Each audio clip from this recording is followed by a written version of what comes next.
Chamber for a hearing on docket number 0347, a hearing on the MBTA's Better Bus Program. My name is Michelle Wu, and I'm chair of the Committee on Planning, Development, and Transportation. I'm joined by my colleagues at-large councilors, Anissa Sabi-George and Althea Garrison. I want to remind everyone that this public hearing is being recorded and broadcast live on channels Comcast 8, RCN 82, Verizon 1964, as well as streaming on the City of Boston website. So if you could please silence your cell phones and other devices, that would be much appreciated. We will take public testimony throughout the hearing. So if you're interested in speaking, please make sure to, thank you, Juan. Please make sure to check the sign-in sheets by the door, and we'll keep adding folks that way. Again, today's docket is 0347, order for a hearing regarding the MBTA's Better Bus Project. So the way that we'll do the program today is I'll invite my colleagues to give opening statements. Then we will take a few members of the public, 3 people who have signed up right at the beginning, and then we'll pass it over to Boston Transportation Department and then the MBTA to give your presentations. So we'll start with Councilor at Large Anissa Sabi-George. Thank you, Chair, and thank you for calling for this hearing, and I appreciate you all being here today. I am going to skip out just at the beginning of your presentation because I have a previously scheduled commitment, but I'm part of my interest in that when we are talking about improving bus service in the city of Boston in particular, is that our school communities are also connected to this conversation, because many of our students, all of our students, basically grade 7 and up, do take public transportation to get to and from school every day, to and from after-school activities, work, employment opportunities. So that I'd like to make sure that we are connected to the transportation needs of our schools and our students. So I'm not sure if during your presentation or if afterwards, because I will watch the hearing later, if you could reference maybe some of the work that's happened between the MBTA and the Boston Public Schools and the Transportation Department in particular. So I appreciate this opportunity. I appreciate you here and sharing this information with us in the slide deck that you've shared. And Chair, thank you for your leadership, of course, on this issue. I know it's been a long 24 hours probably for you when it comes to the T, and your work, no doubt, is appreciated by the residents across the Commonwealth, but in particular our residents here in the City of Boston. Thank you. Thank you, Councilor Sabi-George. Councilor Althea Garrison. Thank you, Madam Chairman. As we all know, bus service is crucial in the City of Boston, and I'm very proud to support docket 0347 to improve better bus service. Thank you very much. All I will add is that this is really of interest.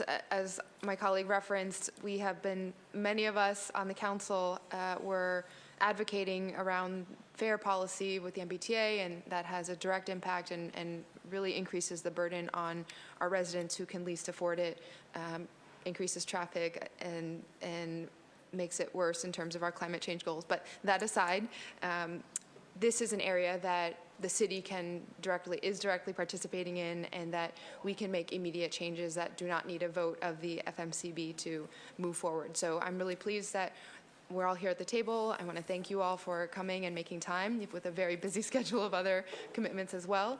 I want to thank the advocates and folks in the audience who have come to testify, whose work has directly led to this language, as well as many of the questions that will be asked today. So again, we'll start with 3 members of the public who had signed up to testify: Carol Blair, Anna Leslie, and Stacey Thompson. And feel free to we can alternate between these 2 public testimony microphones. If you could identify your name and your address for the record, and then you have 2 minutes for testimony. Welcome, Carol.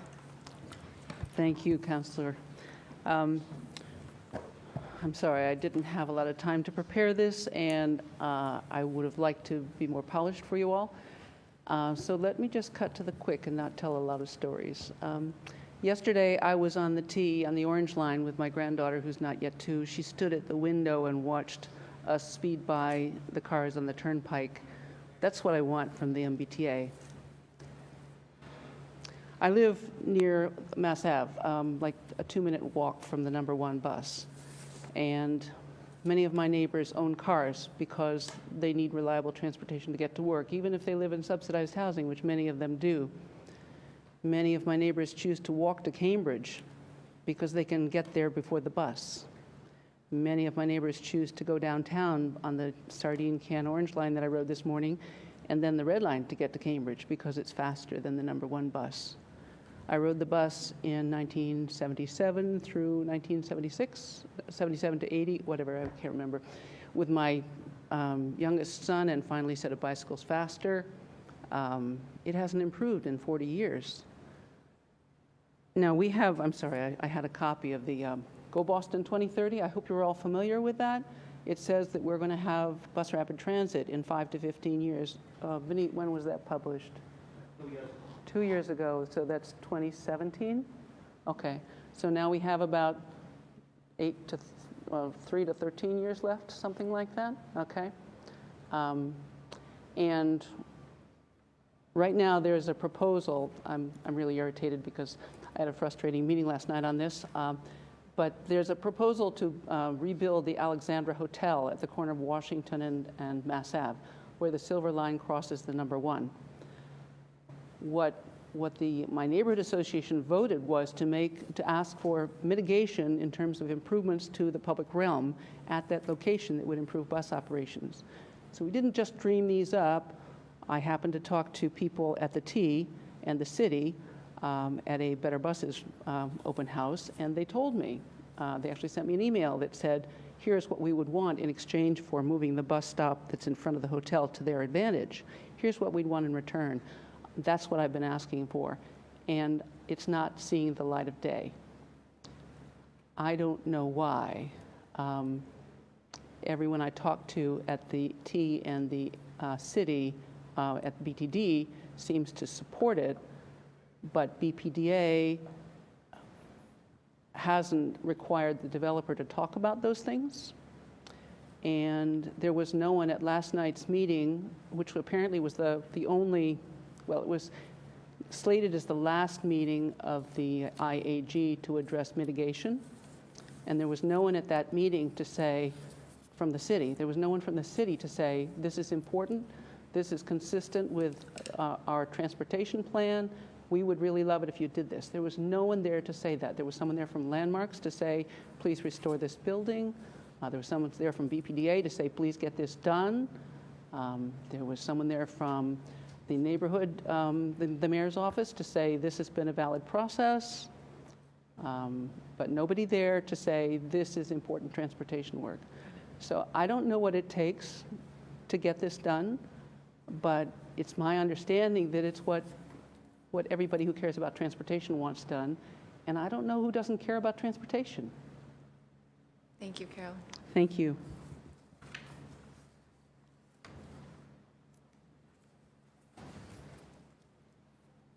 Morning, morning. Thank you, counselors. Can you hear me?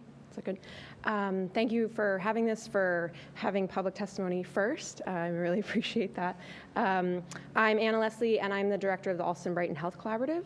And in partnership with Livable Streets Alliance and with Alston Village Main Streets, we have been actively working on the ground to have a dedicated bus lane implemented on Brighton Ave for about a year.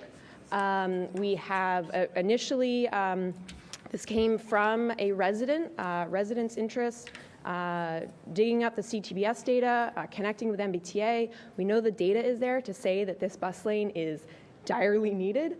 In contrast to other neighborhoods we are often compared to, including Seaport, with rapid development, we already have 75,000 people in Alston Brighton, nothing to say of the thousands of people that are coming. The dedicated bus lane that we are advocating for is for the 57 and 66 buses, neither of which are proposed to have any changes in the short term under the Better Bus plan. So again, this being a real urgent need. Since last spring, we have been out on the ground at bus stops in the morning, collecting feedback from riders, wanting to hear what are your needs. We didn't come in with a preconceived notion of bus lane. We asked them first, and we got over 100 responses, and the vast majority of people were saying that congestion and timing were their biggest challenges. The vast majority of riders are going to work and to school. So this is, again, to drive our economy, something like this is really needed. We then returned to the system, to the strategy in the fall and did a real heavy push to come back to those riders and say, we've heard from you, and you're really asking for a dedicated bus lane. Do you support this? We had over 230 signatures saying yes.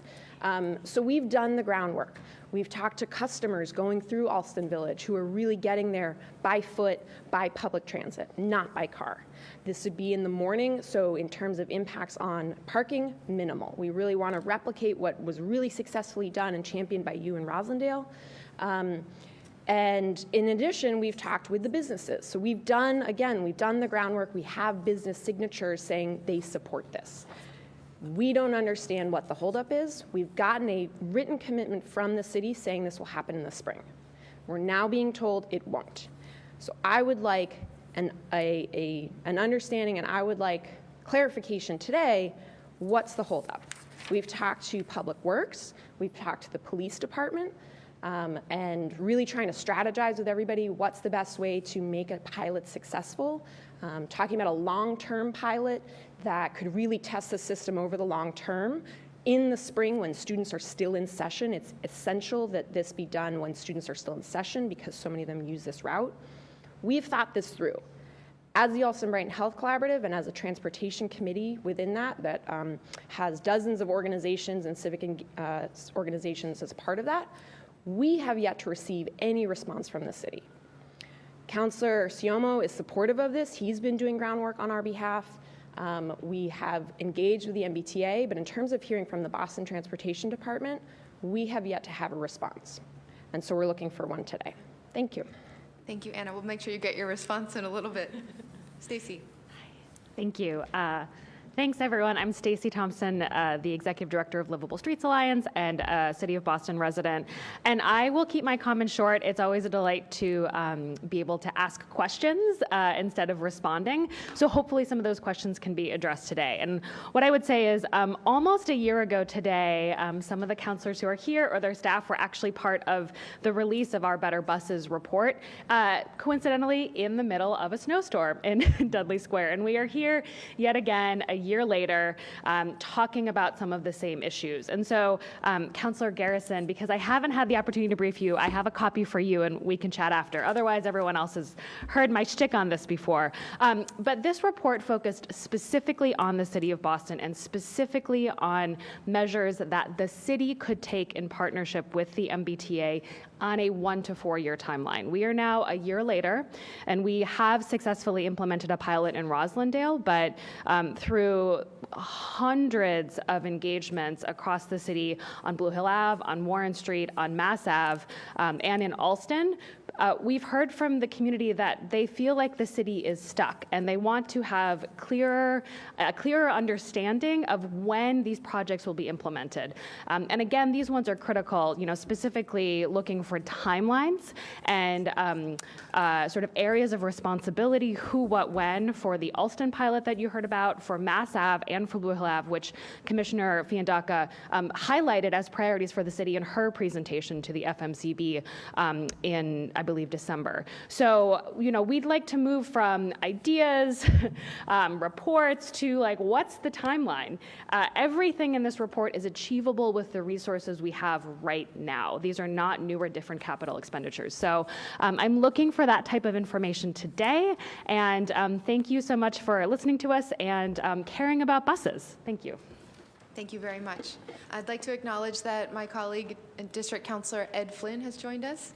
And Ed has very graciously said that he'll save our time and move right into the presentation. So I know if we could start with Vineet, please, representing the City of Boston as Director of Policy and Planning at the Boston Transportation Department. Thank you, Councillor. Again, for the record, I'm the Director of Planning at the Boston Transportation Department, and I'd like to thank the Council for hosting or organizing this hearing and for the MBTA to come and talk about the Better Bus project. I just want to start by saying that the city recognizes the importance of bus service for our residents. It's the highest use mode.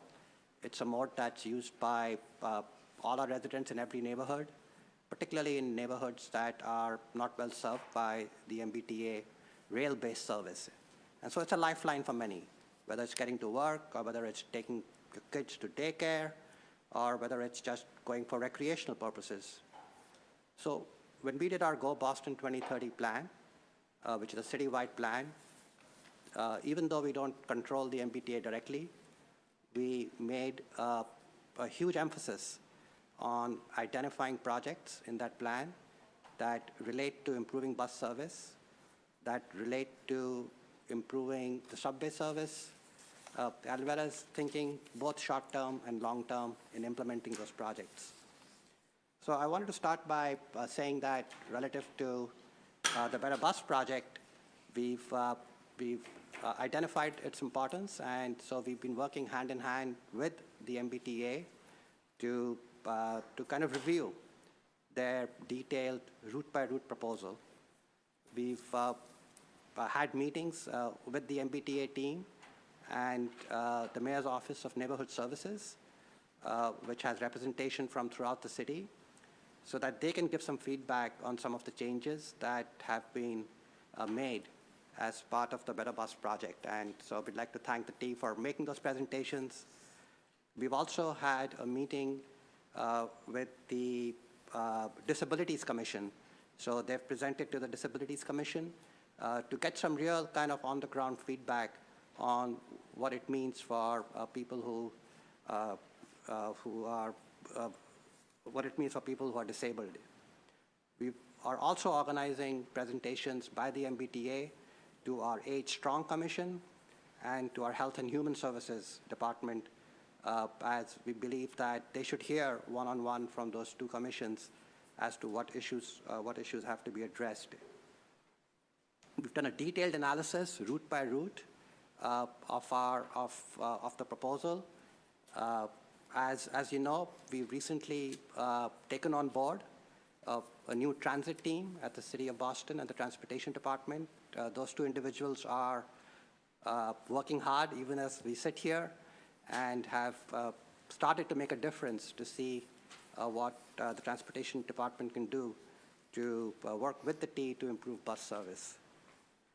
There are several projects that have either been completed or are well on their way and have been announced publicly, and community groups have been informed of those projects. As you know, we took the initiative and announced a Rosendale bus lane, which has been a huge success. It was something new for the department. All our divisions embraced it, and we're very proud of the success that it has been. We also announced last year and have been announcing in community meetings in Alston, and everybody in Alston knows that the city is committed to this. We have a timeline that we've established relative to a bus lane on Brighton Avenue, which would go from Cambridge Street to at least North Harvard Street, if not all the way to Packett's Corner at Com Ave. And so that, again, we thank the team for beginning to look with us at concept designs. We have, as we always do, committed to a robust public process to get into the details of exactly how that lane will be designed in the spring, with the intention of trying to implement it as relative to the repaving program that we would have for Brighton Avenue. We don't want to do something and then have the street repaved the next day. We've also committed to a bus lane on North Washington Street that we are working on. This is a very small street, but it works as a choke point for buses that are coming from the Charlestown area, as well as from points further north. The 111 is a very important route, but it gets kind of delayed at North Washington Street, so that would be another bus lane. We've also announced that we are looking to have somebody on board whose full-time responsibility will be to work on Columbia Road and Blue Hill Avenue to see how we can improve bus service on those two corridors. But that's a project that has to be seen as a wider community revitalization effort with a focus on bus service, but we have to also see what it means for a safer road for both Blue Hill and for Columbia Road. We have to also see how that bus service relates to what the aspirations of people who live in those two corridors are. So that will be a slightly longer term project. So that, in a nutshell, is a quick overview. I'm sure I've missed some things, but when we do the question and answers, I'm happy to address those. Thank you very much, Vineet. So why don't we do opening statements from everyone else, and then we'll do Q&A with everyone. I want to acknowledge also that I've been joined by colleagues, Council President Andrea Campbell and Councilor Kim Janey as well. What makes sense in terms of order? Wes, do you want to start or go down the line? Just any order, feel free to please introduce your name, title, and make your statement. Yeah, I think we'll do introductions and then hand over Wes for Sure. presentation. So for the record, my name is Kat Benish. I'm the Chief of Operations Strategy, Policy, and Oversight at the T. And thank the council members for having us here today. My name is Wes Edwards. I'm the Assistant General Manager of Service Development for the MBTA. Thank you again for having us here. My name is Melissa Doulet. I'm the Senior Director of Service Planning for the MBTA. And Melissa, did you used to work for the city too, or no? Nope, I've Okay, been at so the we have MBTA. one alum here, but anyway, thank you. All right, please, Wes. Sure. Thank you again for having us here today. And I actually just want to quickly say thank you to the city of Boston and actually all the surrounding cities. Actually, today with the snowstorm and the 4 to 6 inches of snow we got over last night, I think is a really good example of the partnership actually that the MBTA has with the cities to actually clear the streets and actually make sure, specifically for our bus service, to make sure that we're actually getting all of our commuters and your residents where they need to go on time. As a reminder, our bus service actually is about a third of our ridership every day. And so I think it's actually really vital for our bus network to work with cities to make sure roads are clear, sidewalks are clear. Today, we actually had a really spectacular performance. We reviewed it this morning. There were no major issues, and I think that actually is a testament actually to the cities, and specifically the city of Boston, where the majority of our service is, about how important it is that we work with you to make sure your streets work for our buses, because obviously you guys own the streets. So I just want to sort of quickly acknowledge there's a great partnership in working with the city of Boston today to make sure we provided service for our customers. So thank you. So leading off, make sure this works. Thank you again for having us here today to talk about the Better Bus Project. This thing's not working. I might need help with this part. Sorry. And that's the Better Bus Project. That's No.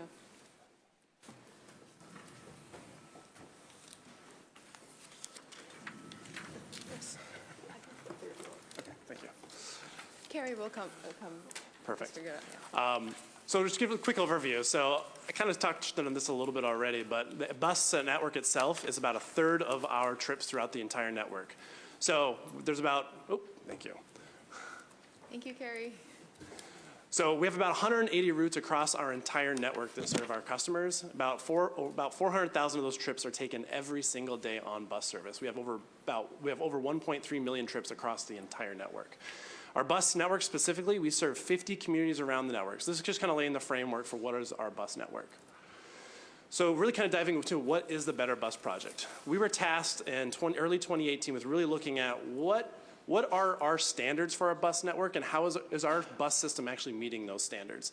We actually have what we call the service delivery policy, which was adopted in 2017, which set forth what our standards that we should be achieving are, and then we measure every bus route against those standards. So we know that we're not meeting those standards on the majority of our routes, and we wanted to understand what the gap was and sort of how we can start to close that gap.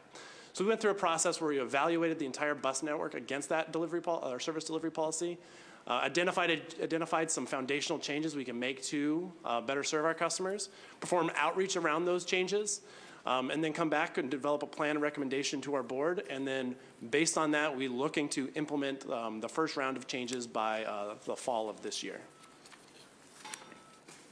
So just from a high level, there's a lot of potential changes that we're considering as part of the Better Bus Project.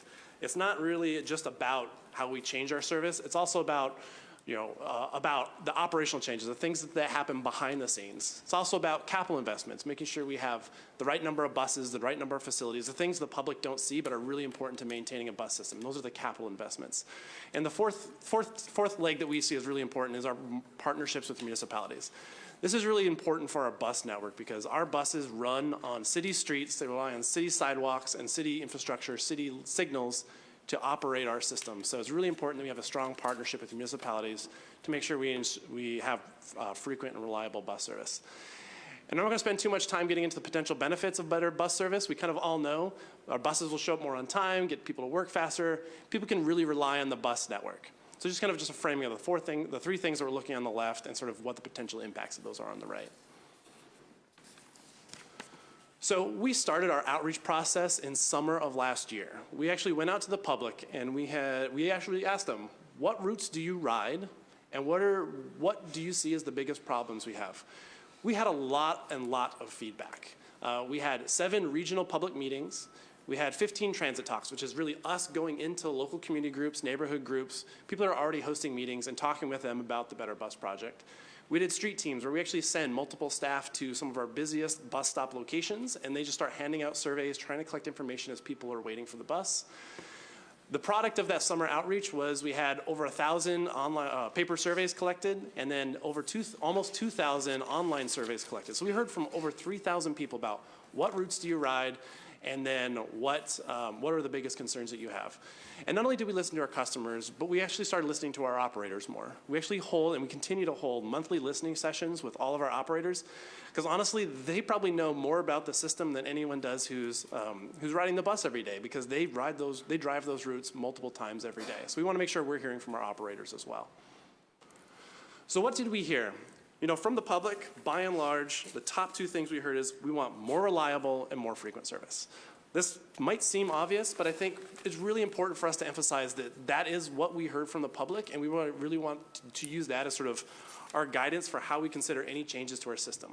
So, and then from our own drivers, we heard that they have schedules that can't be met, and that's a problem both for our drivers and for the public.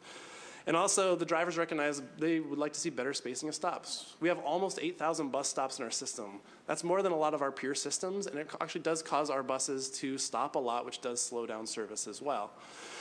So then we also reached out to consultants and had them review all 180 routes in our system. And they found a litany of things. Really, our service is really complex. We don't have good levels of frequency. Service is slow and getting slower as congestion increases. Service is unreliable. Buses are overcrowded. Many routes start too late in the morning and end too early in the evening. And we just sort of operate service too infrequently. So this is what we found out through the first round of analysis and public outreach that we started to take to heart and figure out, okay, what can we do better and what should we come back to the public with and talk about? So kind of dive into a little bit of what our process map is, because I think this is really important to understand what we're doing now, what we've done, and what we look to do in the future. So on this slide, you'll see on the left, this is our continuous change. We really want to identify that we have done a lot so far to improve bus service, but that doesn't mean we stop. We actually will continue to do more and more. We have regular processes where every quarter we update our service, we look at the existing data and try to make sure that we're providing service that's on schedule and as reliable as possible. The second column is analysis. This is kind of what we undertook during the round 1 of the public outreach process, and we heard from a lot of people, and then with that, on January 28th, we released 2 reports really related to the analysis, which is the state of the system, which is really an honest and critical look of our bus network and what the challenges we face are, and also market analysis, looking at who are the populations, what's the demographic we serve, and sort of everything around the bus network that really influences the bus network. And then the middle column, which is really kind of the focus of what we're here to talk about today. These are the proposed near-term changes. So we released our proposed near-term changes also on January 28th, which was really the kickoff for our public outreach process.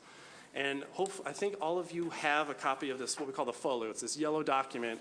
Inside of it is a list of 47 different proposals. Oops, excuse me. So this is kind of what we're here to talk about today. And this was the product, and this is what we're going through the public outreach process right now to talk about. Were these proposals on target? Did we go too far? Did we not go far enough? And we can go a little bit into more in a second, but this is kind of framing where the proposed near-term changes are. So what's going to happen with this is on March 13th, we're going to conclude our public process. We're going to look at all the comments we've received, figure out are there proposals in this package that we need to change, our proposals that were on target, proposals that need to get pulled, and then bring a final package of changes to our board in April to get their review of the package and approval. If they approve, then we'd look to implement the majority of these changes as early as fall of 2019. Anything that might be more complex might fall a little bit behind that, but the majority of them we're looking to implement in fall of 2019. So in addition, that's not where we stop. So I know we're here to talk about the near-term proposals today, but we're not stopping there. We're also talking about what does a multi-year investment strategy look like for the MBTA. We're talking to our board about what would we do if we had additional resources. This 2 Mondays ago, last Monday? 2 Mondays ago, yeah. We actually engaged our board with what would we do, and we talked about there's opportunities if we had additional funding for operators that we could provide additional off-peak service. Additionally, we said if we had additional funding for our CIP to fund capital, we want to partner more strongly with cities to work on design and implementation of bus priority facilities, things such as bus lanes, queue jumps, transit signal priority, and other mechanisms to actually change city street infrastructure to make our buses run faster and be more reliable. So then with that, looking to the future, we're partnering with our colleagues in Transit Planning, who's leading this effort called Network Redesign.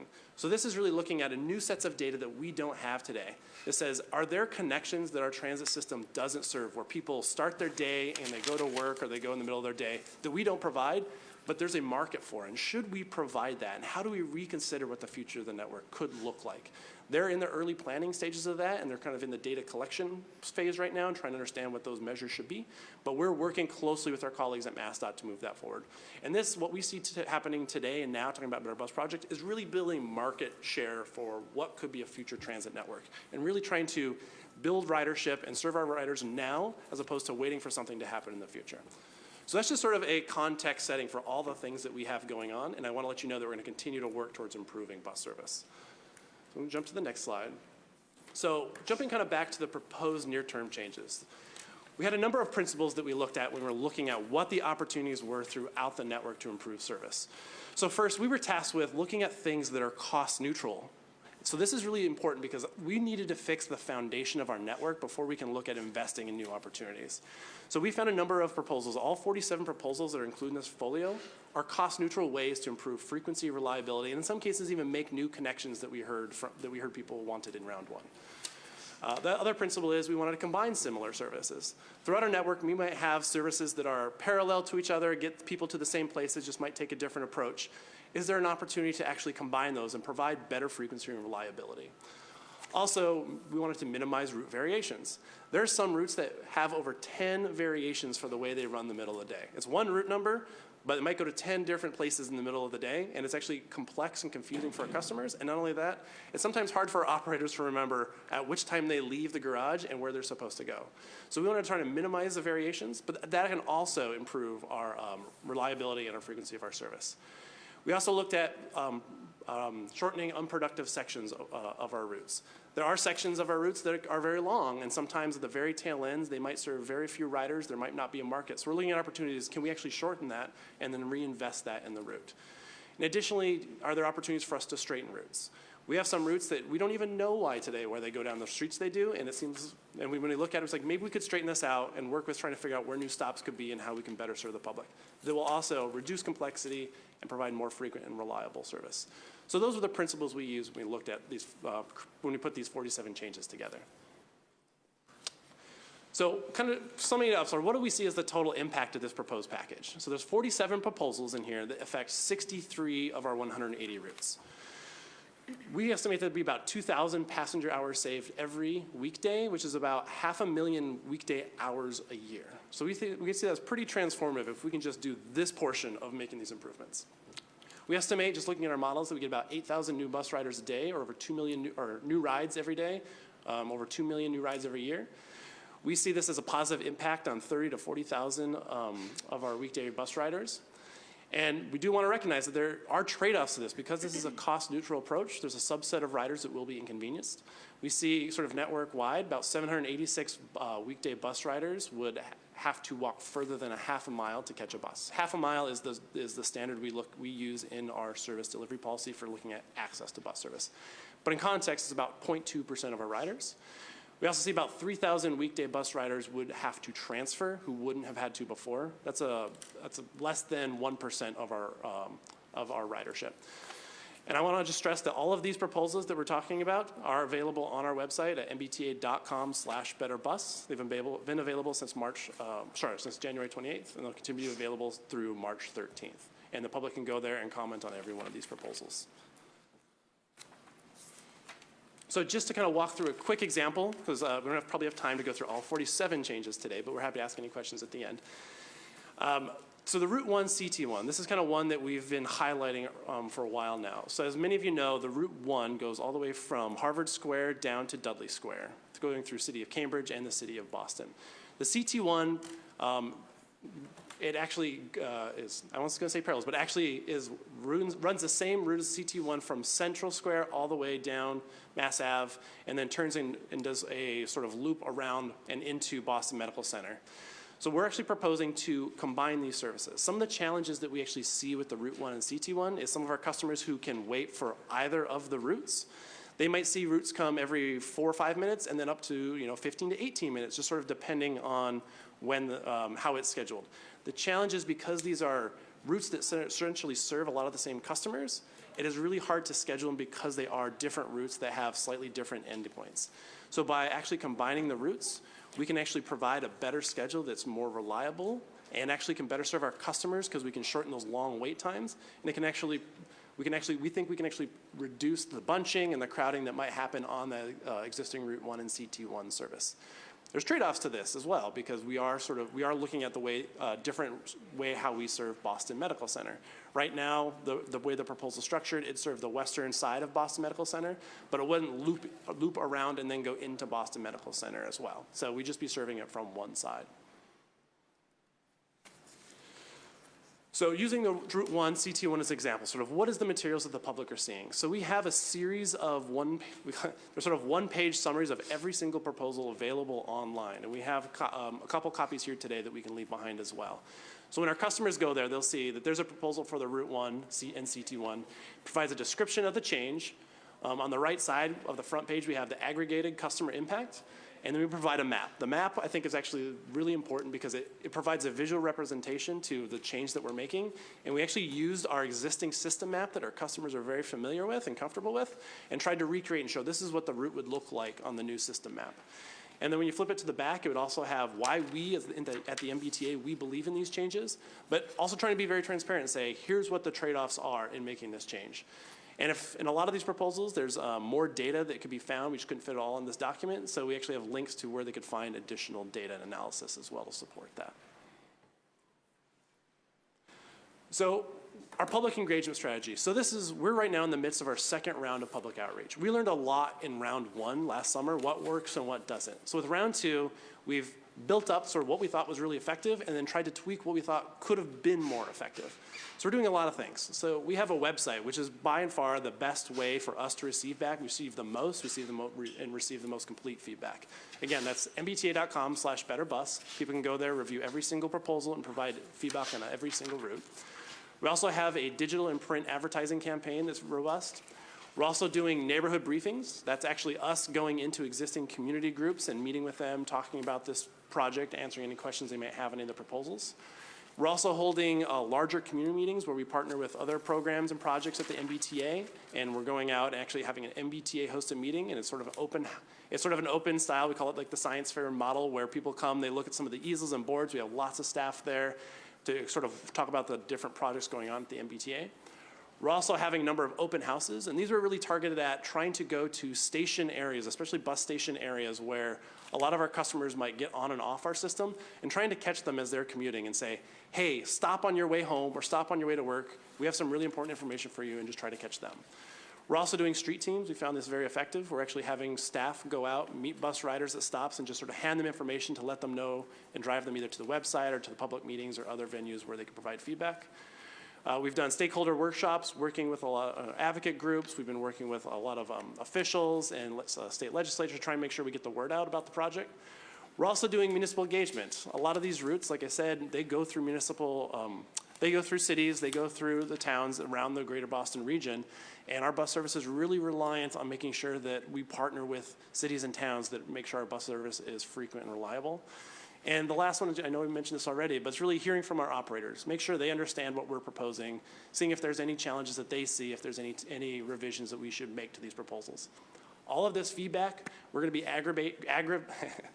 aggregating it and bringing it back to our board, not aggravating, aggregating that, bring it back to our board, and that will actually be influencing what the final package of proposals that we'll be bringing to our board for approval in April will be. So just kind of lay out the timeline. I know we're kind of in the middle of this right now, but we have 6 street teams that we've done, actually going to station locations. We've done 7, we have 7 open houses scheduled, most of them already done. We have, let's see, 27. We were out at Forest Hills last night for a station open house, and then next week we'll have a few more. And then community meetings, these are the larger meetings where we're partnering with other projects programs at the MBTA. We had one in South Boston on the 25th, and we'll have one on Cambridge on Tuesday, and then we'll have one in Watertown, and then one in actually downtown Boston at 10 Park Plaza. That's the headquarters for the MBTA, but I actually would love to stress that we are having one on March 7th from 6 to 8 p.m. in downtown Boston at 10 Park Plaza as well.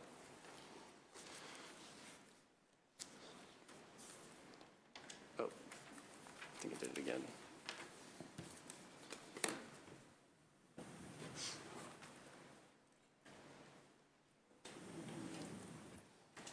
We're almost to the end, so that's okay. So next key steps. So we've gone through, we presented to our board on the project in December. We talked about sort of the near-term changes in January, right before we went public. January 28th through 13th, we're in the midst of the public outreach process. While the public outreach process is going on, we talked with our board 2 Mondays ago to talk about what we do with additional resources, setting up that conversation. At the same time, in February, our colleagues at MassDOT, they actually have selected a consultant to move forward with for the for the network redesign. And then we'll actually be coming back to our board in March and talking with them. Actually, our board will take action in March to propose a fiscal year 20 budget, which could consider additional options for helping support MBTA bus service.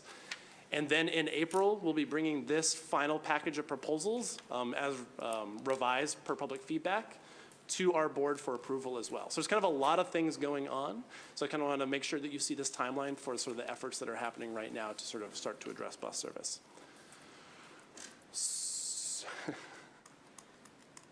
Just doesn't want to work for me.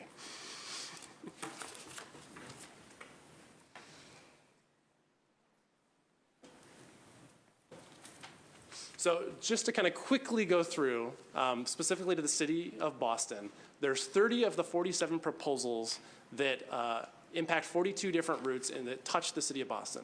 Not necessarily all the changes are happening in the city of Boston, but the routes do go into Boston, and we'll be making changes on some level. And sometimes, and the majority of the time, a lot of the routes will be in the city of Boston that we're changing.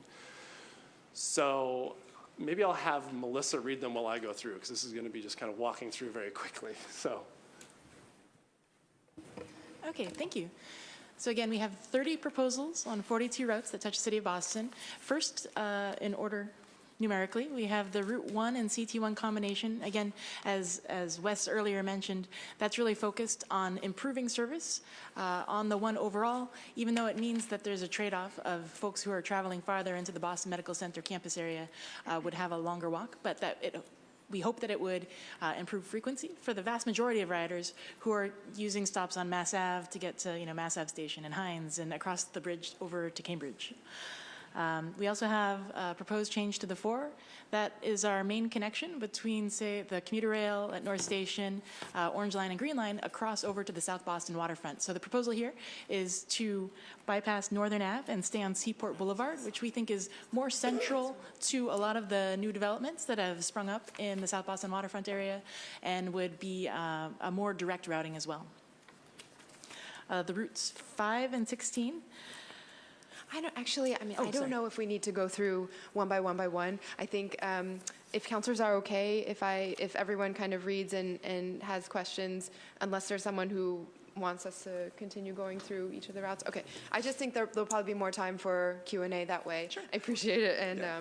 And Chair, if you don't mind, could we actually just read the routes that are impacted into the record, so it's in the record, and then we can ask. Why don't you just read the route numbers, Perfect. And then we can dig in more when people have questions. Sure.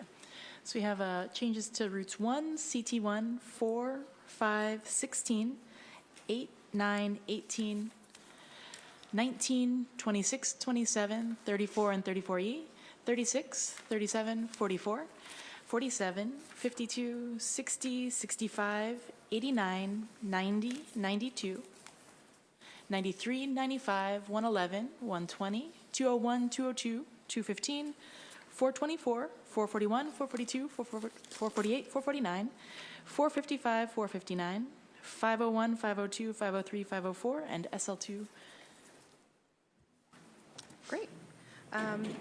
So I want to acknowledge, oh, is there anything else you want to add to the presentation part? Nope, that's good. Thank you. I think we're just ready for any questions you may Great. have about specifics. I want to acknowledge that and make sure to thank my colleagues who've joined us, Councilor Mark Siomo and Councilor Tim McCarthy. Thank you for being here as well. So I know I have many questions, so I'm going to just set a 5-minute limit for myself for round one, and then we can keep looping back around everyone. And I'll try to keep it one question for you all, one question for Vineet, and then some reflecting the public testimony. So you are familiar with the statistic that Livable Streets had highlighted and that others have talked about in terms of equity of the system, that Black riders in the region spend 64 more hours on the bus system than white counterparts, even though the sort of rates of usage of the bus system are the same. Are you familiar with that statistic? Yes. Okay, great. It struck me that there was no mention of equity or any kind of demographics, either by racial demographics or income demographics in the presentation. So I'm wondering, I mean, when you're proposing cost neutral, when cost neutral is kind of the first criteria, it does feel like it's about efficiencies and consolidations, in some cases service cuts that could be interpreted as. And I know there's going to be a second round of investments later on. But in terms of just the impact slide that you had gone through, which riders have a faster trip and shorter trip versus which riders will be inconvenienced, do you have any of that breakdown by race and by income level? So yeah, let me respond to that. Just think there's two things to make sure I want to respond to. So what we see, I think, one is we don't see this actually as service cuts. So the way actually, with the proposals that we're offering that are cost neutral, we're going to be operating the same number of buses, we're going to have the same number of operators, the same amount of operating costs for us.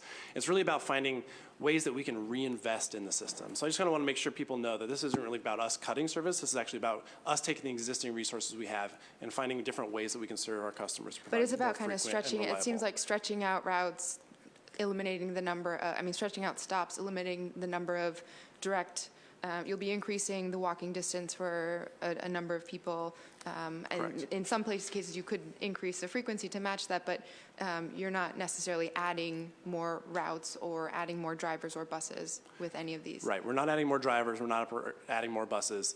In some cases, we are adding routes, but it's at a cost of something else, but it was really usually based on a tweak that we heard from the community they wanted a change to be made. So we're looking at a couple changes in the system. Okay.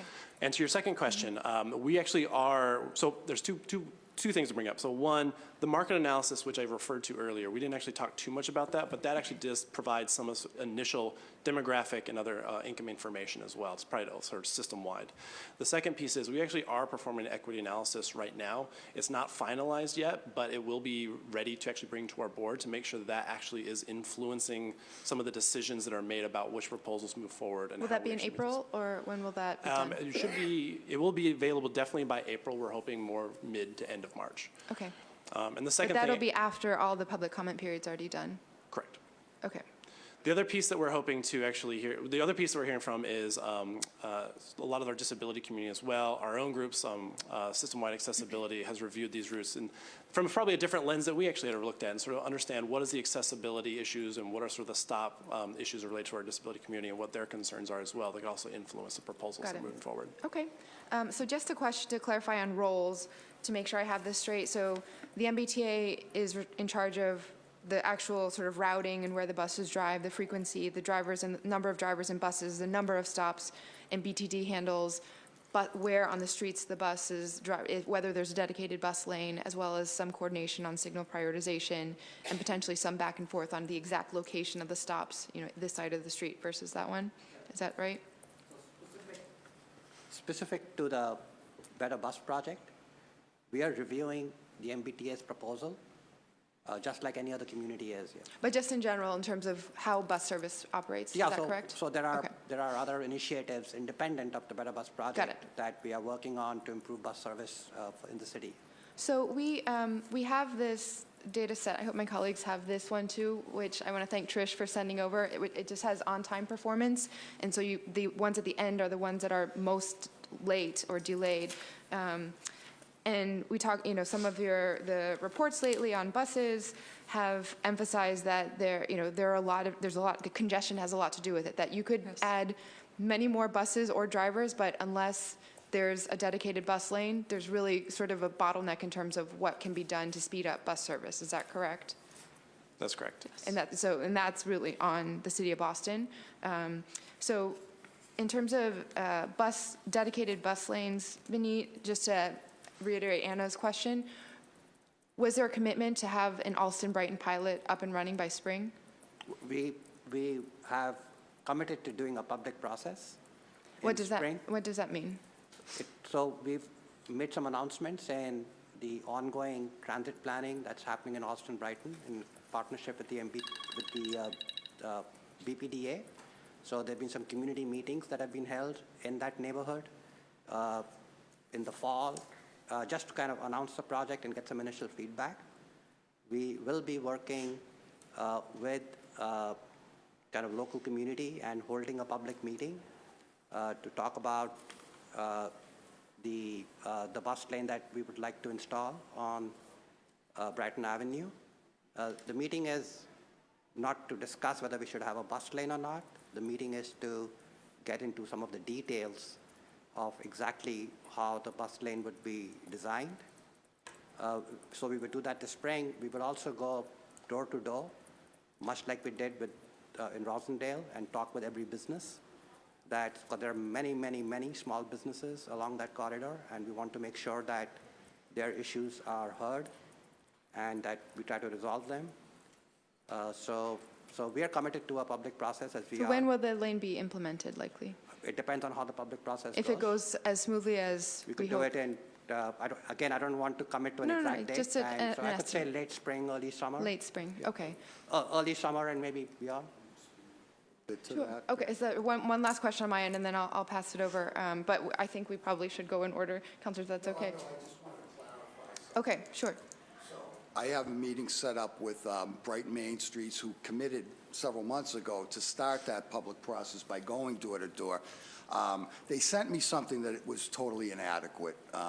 And so I'm meeting with Vineet and Main Streets to see if they can kind of get ahead of it.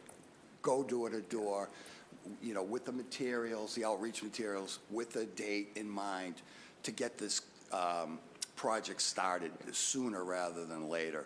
And I've been in touch with Vineet's office in the past. So the information that we've gotten from the community groups has not been robust enough for us to not do a community process. Yeah, I think I got like 5 signatures. Yeah, so it's like crazy. So we would really, it's our kind of responsibility to do a community process that the city hosts. But so if it's not implemented by April, that will have been one entire year between that the City of Boston has not done any new dedicated bus lane projects, right? Between when the Rosendale one actually. We did the Rosendale one in late spring last year. Mm-hmm. And so this one will be. And that's a permanent one, and it's only this year that we've, after we've hired a transit team on board, we need capacity to do these bus lanes because, and so now that we have increased capacity, we are hoping to ramp up our schedule on implementing bus lanes. Okay, I'll ask more specifics on I'm already timed out of my round, but I'll take it on the second round. Councilor Althea Garrison. I just have one question. I'm looking at the multi-route report, and according to this, it says Route 45, on-time performance, 65% of the time. That is incorrect. I ride that bus several times a day, and this is totally incorrect. Okay. How did you come up with this 65%? Sure, that's prepared using our automated vehicle locations. So there's GPSs on the buses that can say, they're departing the first stop, they're departing the intermediate stops, they're departing the final stops. And that's compared to our service standards. So we're trying to be within a window that's defined in our service delivery policy. I think it's like from -1 to +5 minutes at most of the stops along the route. And it's a little bit different at the first and the last stops. Well, I'm telling you that this is incorrect. I ride that bus quite a bit, and it's the worst system that's on the bus line, Route 45. Thank you. Thank you. Thank you, Councilor. Councilor Ed Flynn.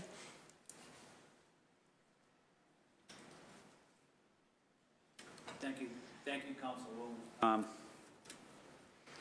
And thank you to the panelists for being here. I'm hearing positive feedback regarding the number 9 going down Broadway, West Broadway. My constituents have said it will remove lights and save time. They do have questions about where the stop will now go across the street from Broadway Station. Some have said it is reasonable, but we're wondering if you would elaborate on where exactly. Sure. I can't provide a specific answer, but actually this is a good example of us working with the city of Boston. I think we recognize that there's a challenge there about where the bus stop would go, and we need to work with them to figure out what that would look like, and also sort of figure out how the bus will actually make that left turn. So I think going through the public process, we wanted to hear from the public if there's a change they wanted to see. Now it's incumbent on us working with the city of Boston to figure out where could we put that stop, where's the curb space available, and partnering with them on to implement that. All of these proposals, just to reiterate, these wouldn't be implemented till fall of 2019, so we have a little bit of time to figure that out. Fall of 2019, okay. As early as fall of 2019. Some might tail off if there's a little bit more complexity to that. Okay. But that's what we're looking at as our target. Okay. Also, some have suggested, what about the possibility of making Traveler Street a two-way street with a short bus lane only for buses under the expressway? Is this something that might be considered? You said Traveler Street? Yeah, Traveler Street towards the, underneath the expressway there in South Boston, the South End area. That's something we can look into. I'm happy Yeah, to do certainly that. that would make the Route 9 more direct, because right now we have to kind of go out of the way over to 4th Street. So if we could get Traveler, that would definitely help.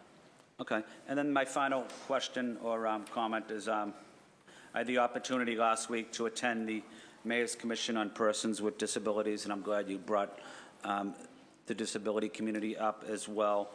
As it relates to the Better Bus project, what impact will these 46 changes, and you can even give me your answer over an email if you want, but what impact will these 46 changes have on the disabled, the elderly, BHA residents, those most likely to use the bus, but also at times having a difficult time to navigate the sidewalks and the streets to actually access the bus?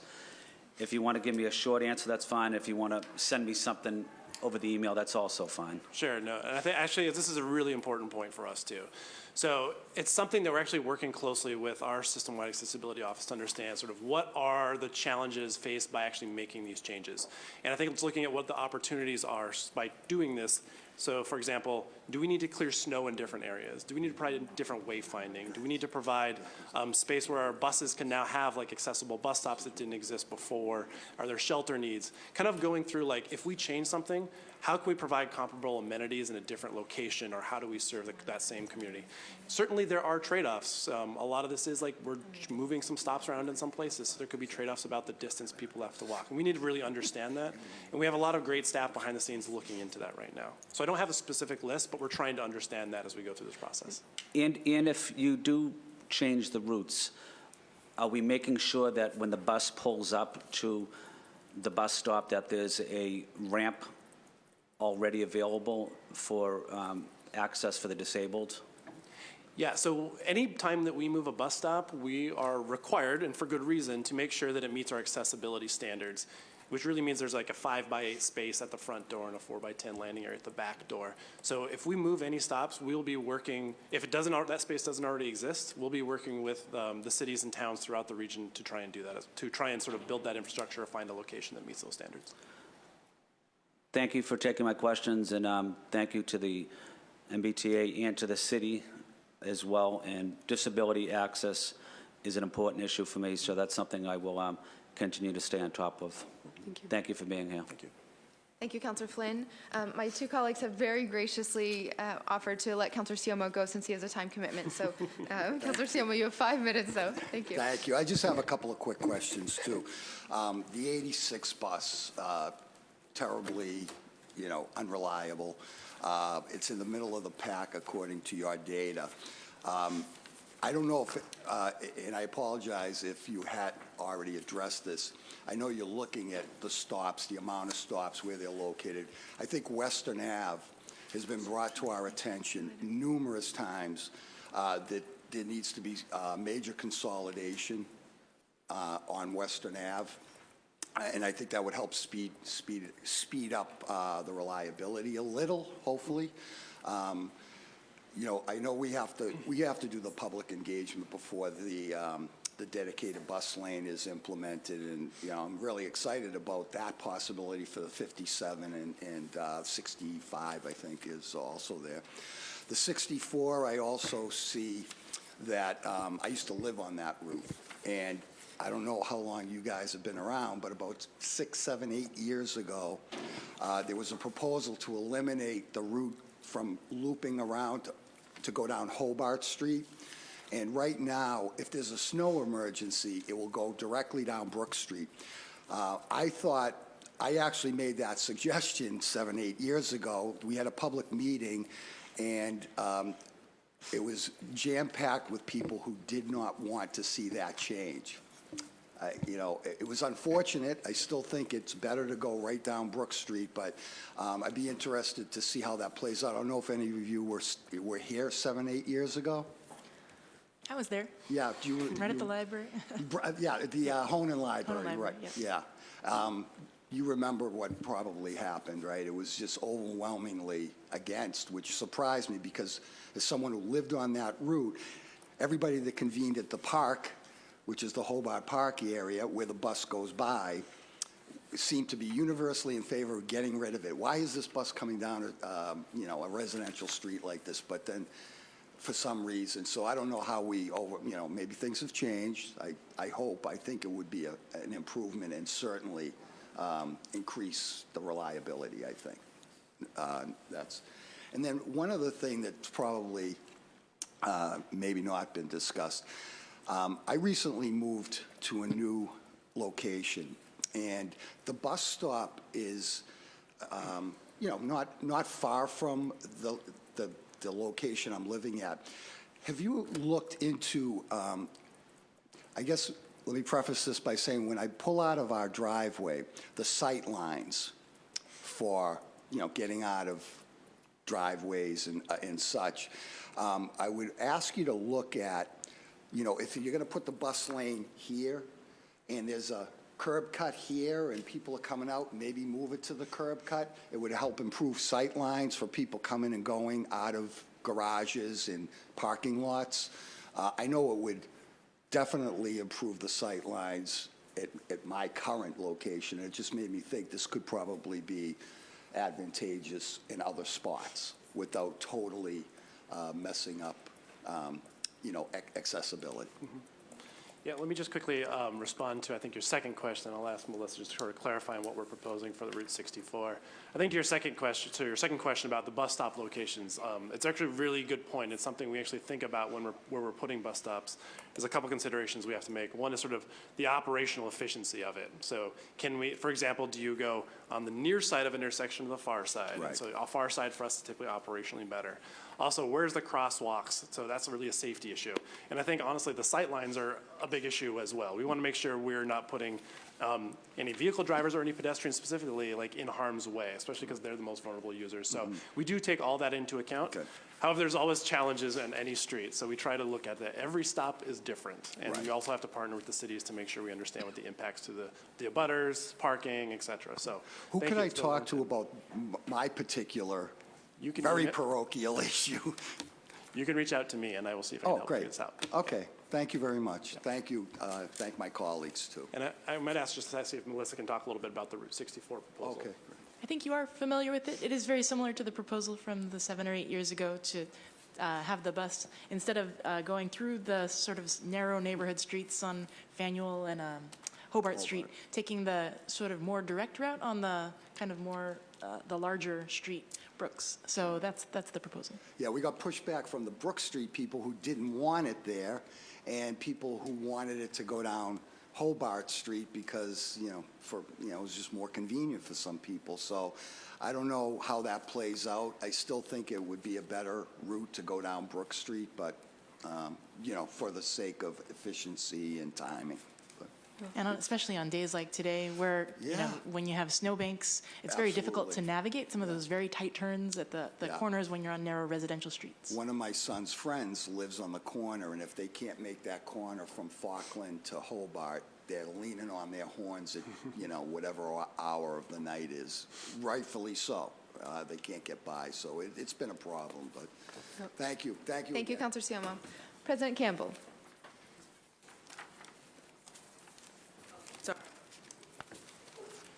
Thank you, Councilor Wu, and thank you for being here, and thank you, Vineet, for being here from BTD, and thanks to the advocates and the folks who are here as well in the middle of the morning, so thank you. I just want to pick up, first I want to applaud Councilor Wu for not just calling this hearing, but specifically calling out the equity piece, the inequities in systems, in the system when it comes to service improvements. The list is long. So I'm just curious, where's the Route 28 bus? Mattapan outreach? That I live in Mattapan. Mattapan and Dorchester are my biggest neighborhoods in my district. And so I look through this. I'm wondering, where's Mattapan? Particularly when you think about pockets of Mattapan that not only rely on bus service, but where there are just sort of transportation deserts. So I'm curious what the outreach was in Mattapan, what the future outreach will be. Were there any conversations around the Route 28 bus specifically? And also, I'll let you start there and then I'll follow up. And I want to thank Trish as well for just always being responsive. Thank you. I also want to add that Trish is great. She holds responsibility as well. So For the appreciate record, that. yes. Thank you. So specifically to Mattapan, I think what we've done is it's not necessarily the Mattapan community, but we've actually been reaching out to the Dudley Square area, trying to hold regional meetings there, trying to reach a lot of the residents sort of in that area of Boston. But I also want to add that we are partnering with the Boston Public Planning Development Authority in their Plan Mattapan process that they're going through right now. So we're going to be joining them to figure out what a community plan could look like. And I think actually we're interested in a lot of the feedback that we'll hear through that process about sort of what our bus service looks like, what their concerns were. We didn't identify sort of any sort of foundational changes to our system, but I think there could be opportunities once we engage the community through that process and understand where the city wants to go, and as far as a planning perspective, that could help inform potential changes in the future as well. So I will say, Dudley is great, Roxbury is great, and Councilor Janey, who does an excellent job representing Roxbury, will talk about Roxbury. We love Roxbury. But, Mattapan is far away. Sure, that's fair. And so there has to be intentionality about, I think, connecting particularly with that community. It's a different, there are different concerns there with respect to the T that often get lost because there's no outreach or engagement. It's great to know that you guys are going to be working in partnership with BPDA and sort of working around that Mattapan planning process. Frankly, that's going to take forever. I don't know how long, and I think we need to be doing something now. So I would encourage the T, you have a lot more resources, frankly, than the Boston City Council, than we have to do outreach, to really go out in an intentional way sooner than later, I think. And through maybe a process of your own or with BTD to do better outreach. I have to just sort of applaud Rep. Holmes in particular, who represents Mattapan with me. He's on the state side. We need to do it now. Frankly, I wish they were a part of this process early on, because if so, I think the Route 28 bus would be in here in some way, or something along Blue Hill Ave, conversations around Blue Hill Ave. And it's just, I don't want it to be a missed opportunity. Sure. Yeah, and if there's something I could add to that, and it's as we go out to these community meetings and the team, we try to get as many people out there. I think one of the most common questions we've heard is, this is great, but where's my bus route? Why isn't it included in these near-term changes?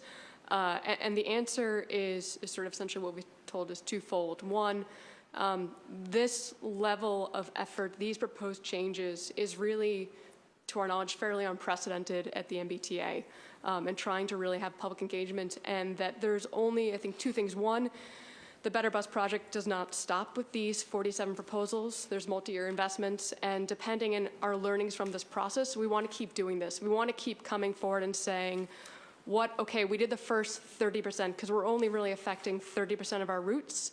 We know we have 70% of other routes that we know we have potential to improve as well.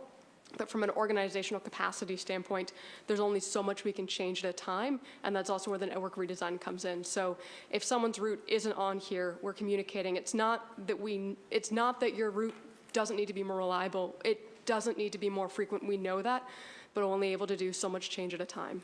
And I understand that, and as I begin to take the council as an institution through racial equity training, if we add that equity lens, your whole perspective on the work changes. And frankly, I think you start with a Mattapan based on the statistic that Councilor Wu cited earlier.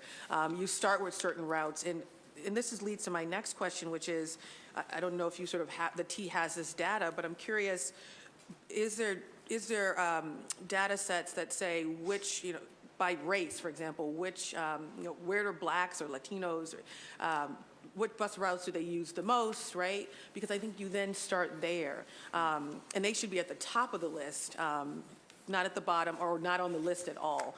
So I'm just, respectfully pushing back and saying, we got to do something more in the immediate in Mattapan. I think the city also needs to, of course, join in those efforts. I want to join in those efforts. I know the advocates want to join in those efforts. I know this, my state colleagues want to join in those efforts. And so if I'll end with that, are there data sets that break down by race where people, the most routes they use, the buses they use the most? I will defer to Melissa. I mean, I know off the top of my head in my district, I can, go around and know which routes. That's why I bring up the 28, for example, or Codman Square, for example, the bus routes there. But I'm just curious if there are data sets. We do have that data. It's in our system-wide passenger survey, and there's links to that, I think, from the ctps.org website. But also, as part of the Better Bus project, we didn't bring it here, but the market analysis did include a lot of demography showing all sorts of data, whether race or income or a number of different measures to show are there neighborhoods that we're serving well or that we're not serving well. So that data is on our website. As Wes mentioned, mbta.com/betterbus has links to those documents that were also prepared as part of the Better Bus analysis. And also, we're very interested in working with BTD. I was very heartened to hear that Vineet was talking about looking at the Blue Hill Avenue corridor, kind of not necessarily in the immediate time horizon like we're talking about on Brighton Ave, but kind of it's the next one in line. So having a process to focus on that. We don't have any routing changes for the 28. We recognize it's an important route already, and it's great. We just need it to go faster, whether that means, bus lanes or queue jumps or transit signal priority or any of those. And I'll just add, I want to respect the time limits.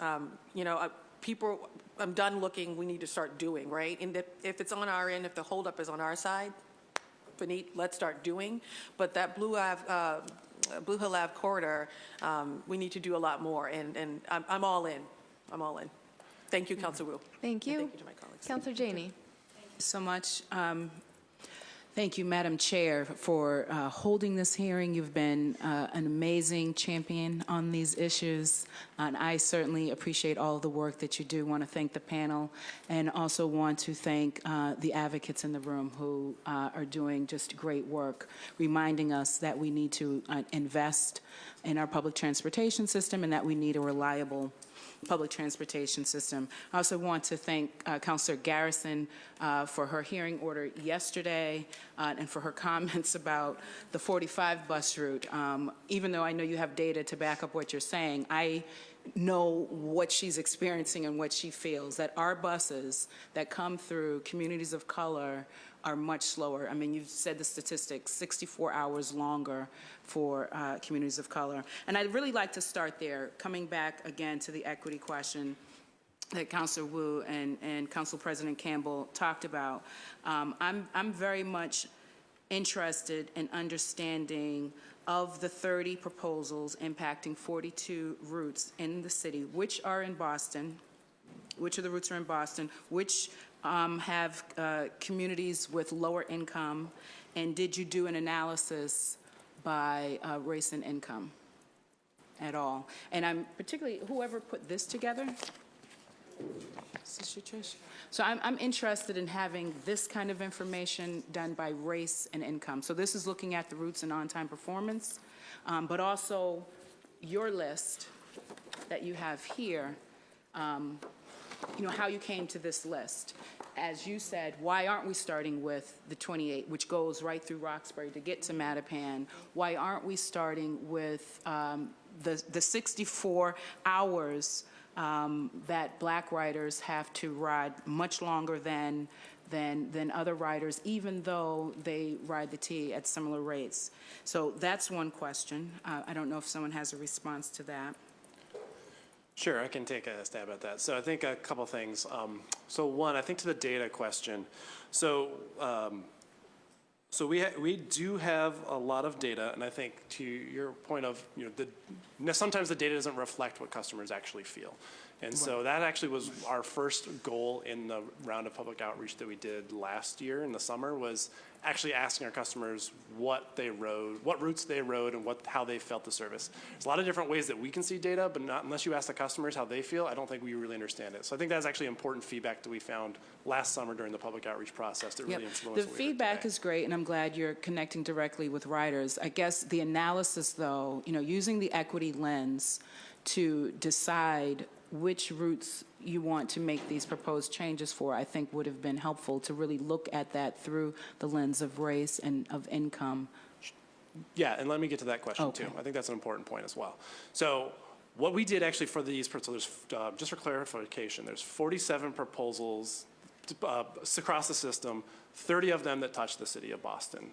So what we're actually doing is right now we're doing an equity analysis to understand how these proposals impact communities across race and across income as well. So the proposals that we have here today were really about the sort of foundational changes. There's a lot of routes in our system. We might say the actual structure of them might actually be okay. I think the 28, we see a lot of ridership on that route. It might not actually need to change as far as like how the route's structured, but more about how do you reinvest in that to make sure it's better than it is today? Is it additional, is it running additional buses? Is it you putting in some sort of transit priority to make sure it runs faster? There's a lot of different tools in the tool set that we're looking to implement across the system. Really what we're here to actually talk about is like routes where we thought something was seriously wrong. And we wanted to reset the foundation of our network before we start building on top of that. And I think if we get a package where we're sort of rebuilding the foundation, sort of that allows us to grow in new ways, and we're not going to stop here. I guarantee that. Thank you, and I want to be mindful that we have these time limits. So Sure. I would be very interested in having the on-time performance data by race and income. I'm particularly interested. So if we look at the top 10, the best performers here, where are they? Where are those routes? And what's the ridership? And if we look at the worst 10, and then what do we propose to do about what we find there? I'm looking at this on-time performance again, and I see that the Silver Line, the SL4 and the SL5, they have only slightly better on-time performance than the 23 and the 28, even though the SL4 and the SL5 have dedicated bus lanes for all of, most if not all of their route. Why is that? Do you have a sense of why that is? Anyone? Well, we do find ourselves, the portions of the SL4 and SL5 that don't have bus lanes are in very congested areas in the downtown area, especially, Washington Street north of where the current bus lane ends, right around, Essex Street and that area. It's very slow going and congested. We also are looking at a portion of the poor on-time performance is due to the schedule itself. We control how much time we give to the buses. So we're actually planning to make schedules updates as just part of our ongoing quarterly changes that we make, and the SL4 and SL5 are kind of teed up in the next, about 3 to 6 months. But certainly, on Essex Street, the existing SL4 lane, if we could talk about getting that repainted, that would certainly help with the on-time performance of the SL4 in particular.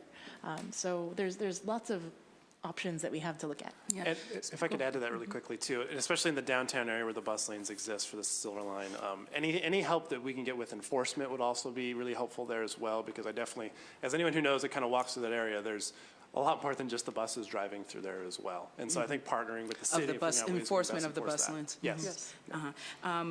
So, and that would be on the city side. So let's talk a little bit more about on the city side. So last night I was at a meeting around a proposed project in my district, and transportation was a big topic. And I think there is disappointment that the city didn't do enough to really lead around transportation equity and are only kind of interested in what the development team wants to propose and isn't really offering some leadership and guidance around how do we do this better. So this is a project that is at the corner of Washington Street and Mass Ave. So the number 1 bus, goes by. Certainly the Silver Line buses go by. The Silver Line bus is very long. It bunches up. It's out into the intersection. I'm hoping that you can speak more to what the city will do moving forward to ensure that there's transportation equity.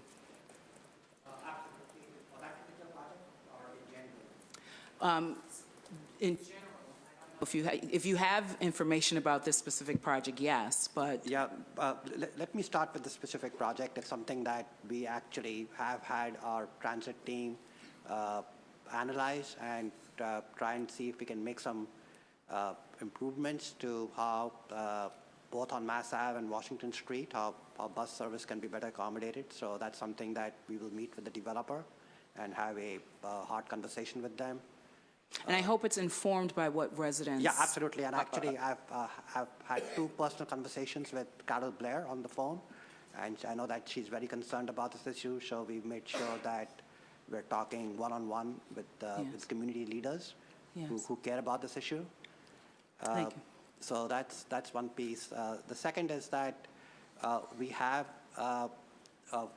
do realize that there are large portions of the city, particularly neighborhoods with lower income and with more blacks and Latinos in them, that are not well served by the MBTA. This was something that we recognized in our Go Boston 2030 initiative. And so we've identified a number of projects that we think need immediate attention. Yep, and I think there's an opportunity, if we're looking at a development proposal, to make sure that we're getting some sort of community benefit that would help in this area. And one final, if I may, Madam Chair, I know I heard the buzzer going off and I want to be mindful.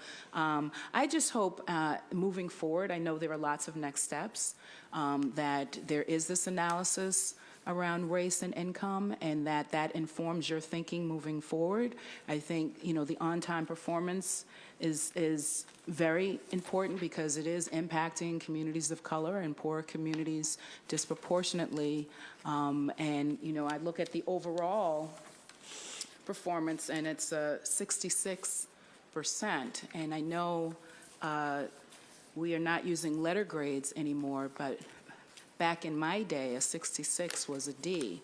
And I know you're doing work and want to make these proposed changes, but I think we will miss the mark if we are not using an equity lens as we move forward. So I appreciate that, and thank you, Madam Chair, for indulging me. Thank you, Councilor Janey.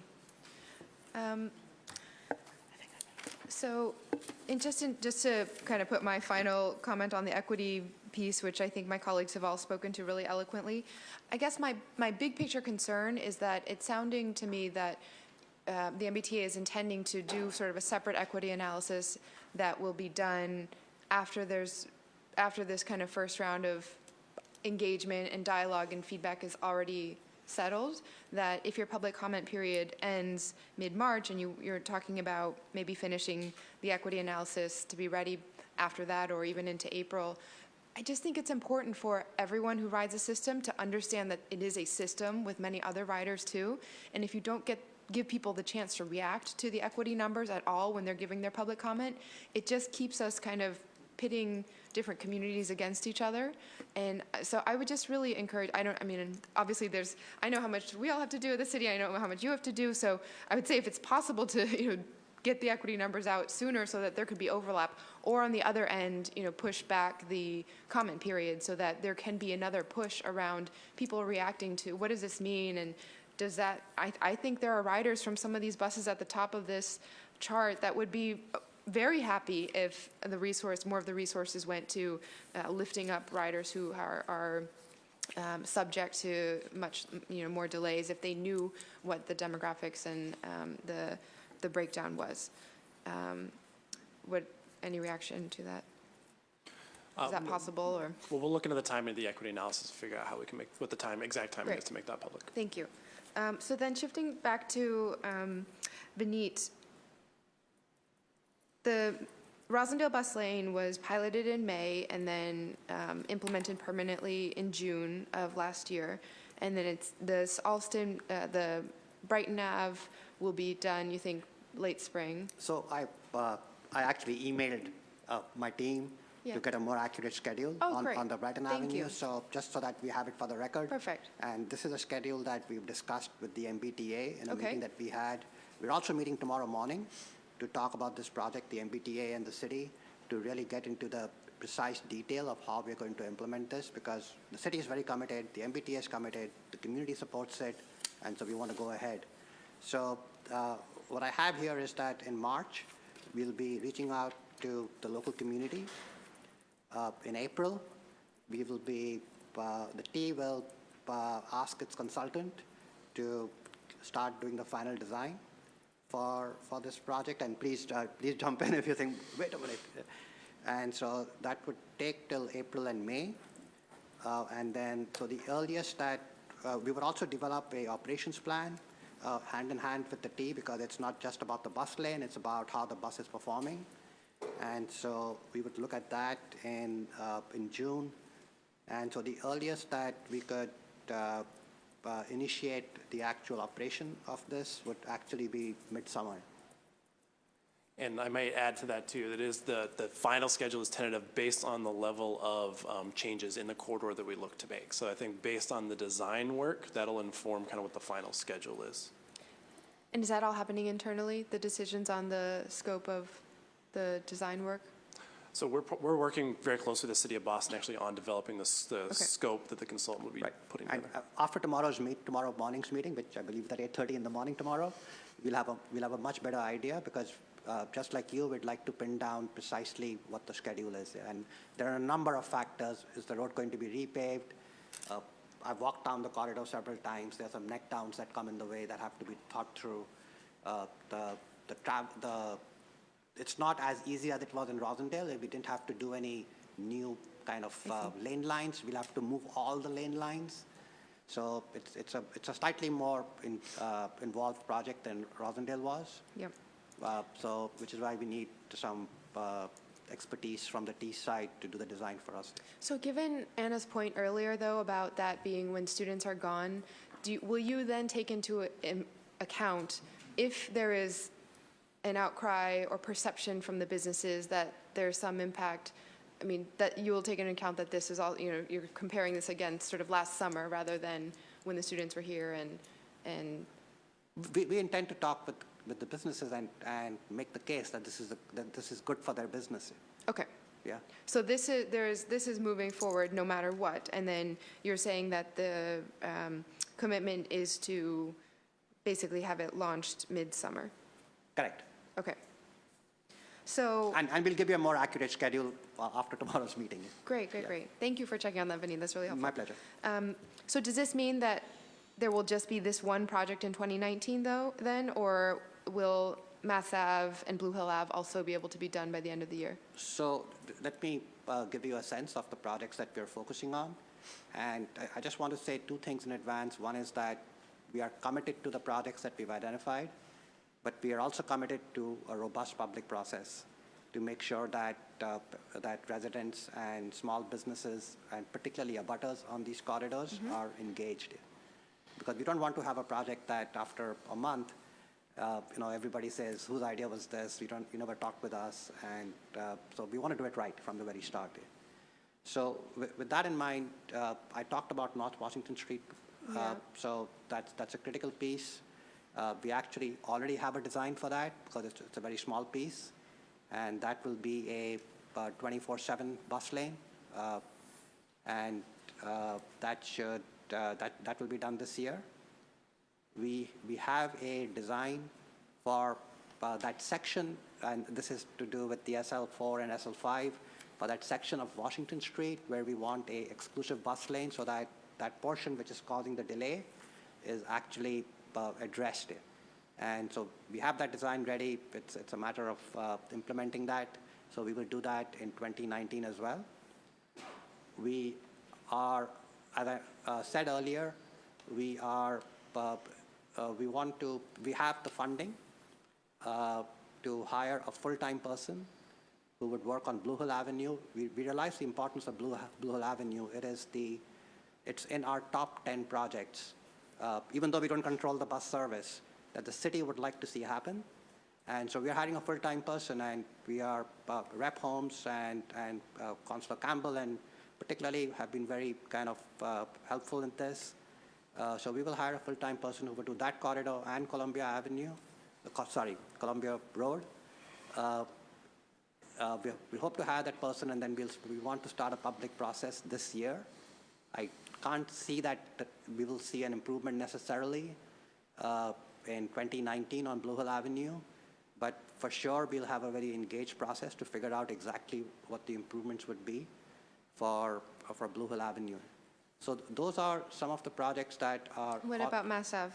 So Mass Ave is an extremely complicated right-of-way because there is a dedicated bike lane on Mass Ave, and so there are choices that have to be made, and it will require a lot of study. I do have a commitment from a local developer to provide funding to us to study, to look at kind of the block by block, practically foot by foot analysis that it will take to install a bus lane on Mass Ave, given that all modes have a priority. So as a bus number 1, I think it's 12 to 13% of all vehicles are bicycles on that corridor, and there's only so much space that we have.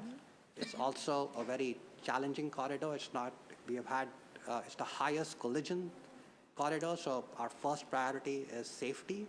So we want to make sure that that's not sacrificed. So there are a number of things that make Mass Ave very complicated for a bus lane. It requires a lot of study. I'm not going to just announce that we're going to do a bus lane without having done the analysis. Do you have any timelines for the study and analysis? So again, that will be done this year. So like I said, we've just got the transit team on board last month. They are extremely they're chomping on the bit to get into all these projects, and so I can promise that that analysis will be done this year as well. It will be done in partnership with the City of Cambridge, because we want to make sure that there's some continuity of the bus lane that was put on Mass Ave in front of MIT.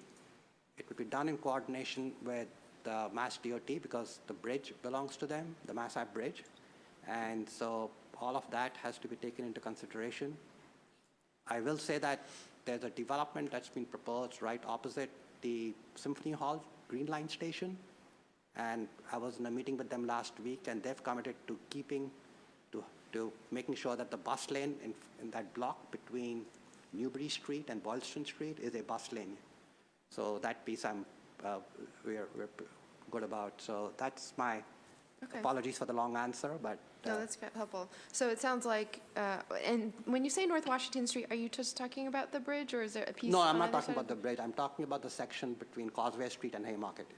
Okay, I see. So okay. if you go there today, you'll see that it's chock-a-block because of all the turns into the ramps and everything. And so we're going to get rid of parking.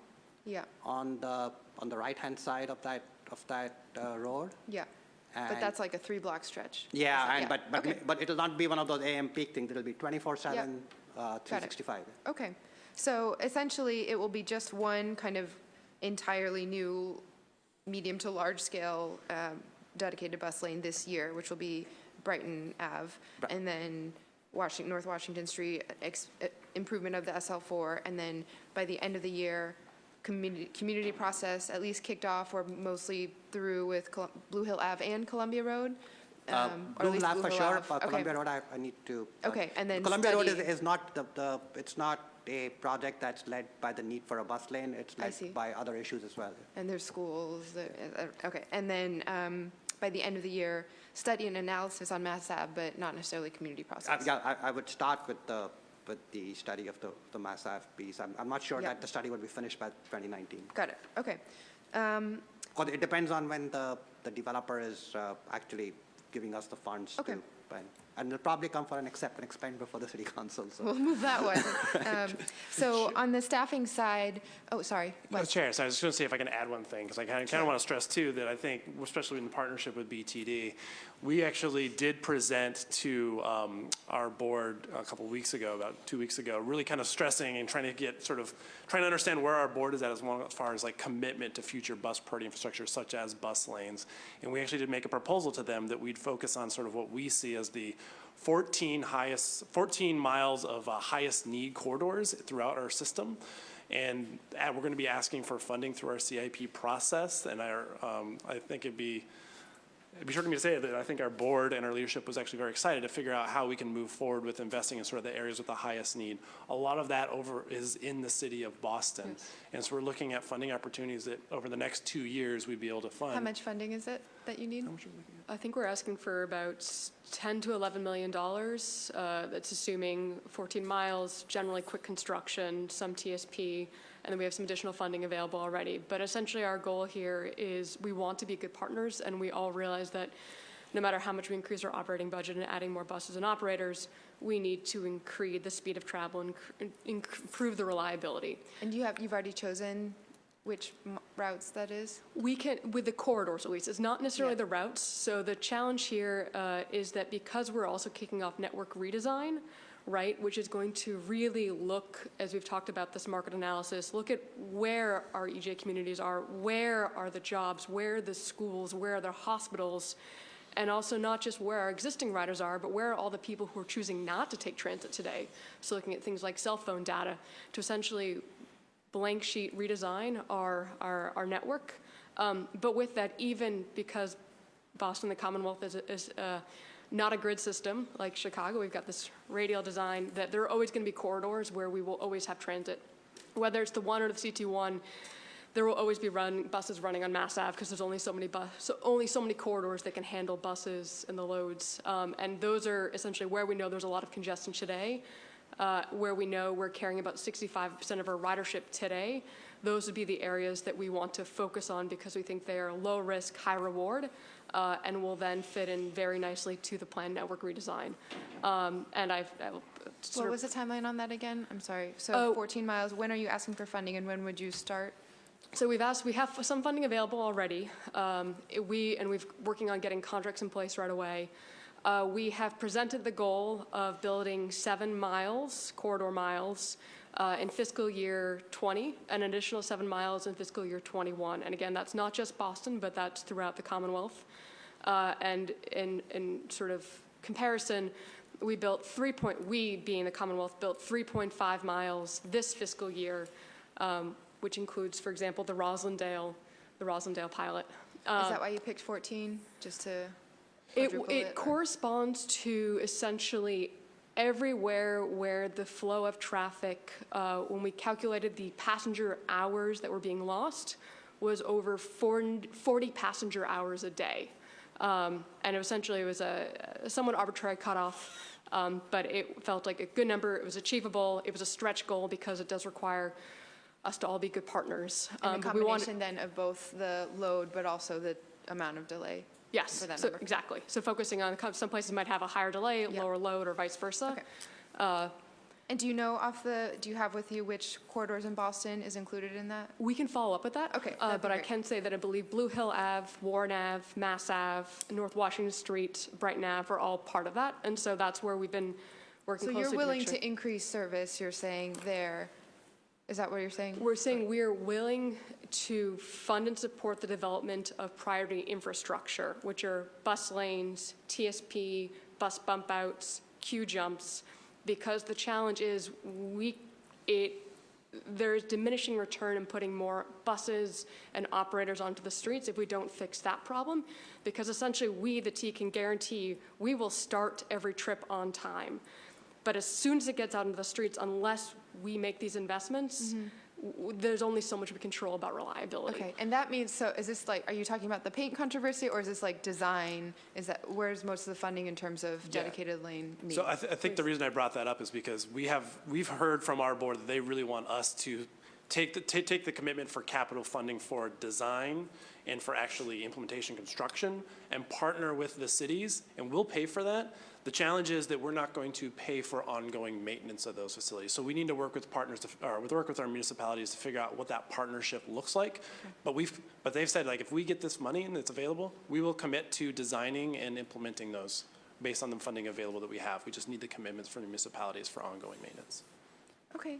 I know my colleagues have other questions, so I guess I just wanted to touch on, Vineet, did you have any comment on what Carol was saying earlier about kind of the integration of transportation planning with other city agencies as we're kind of doing development by development? Do you feel that there's enough staff capacity at this point for transit and transportation always to be part of each of these kind of abutters meetings, or?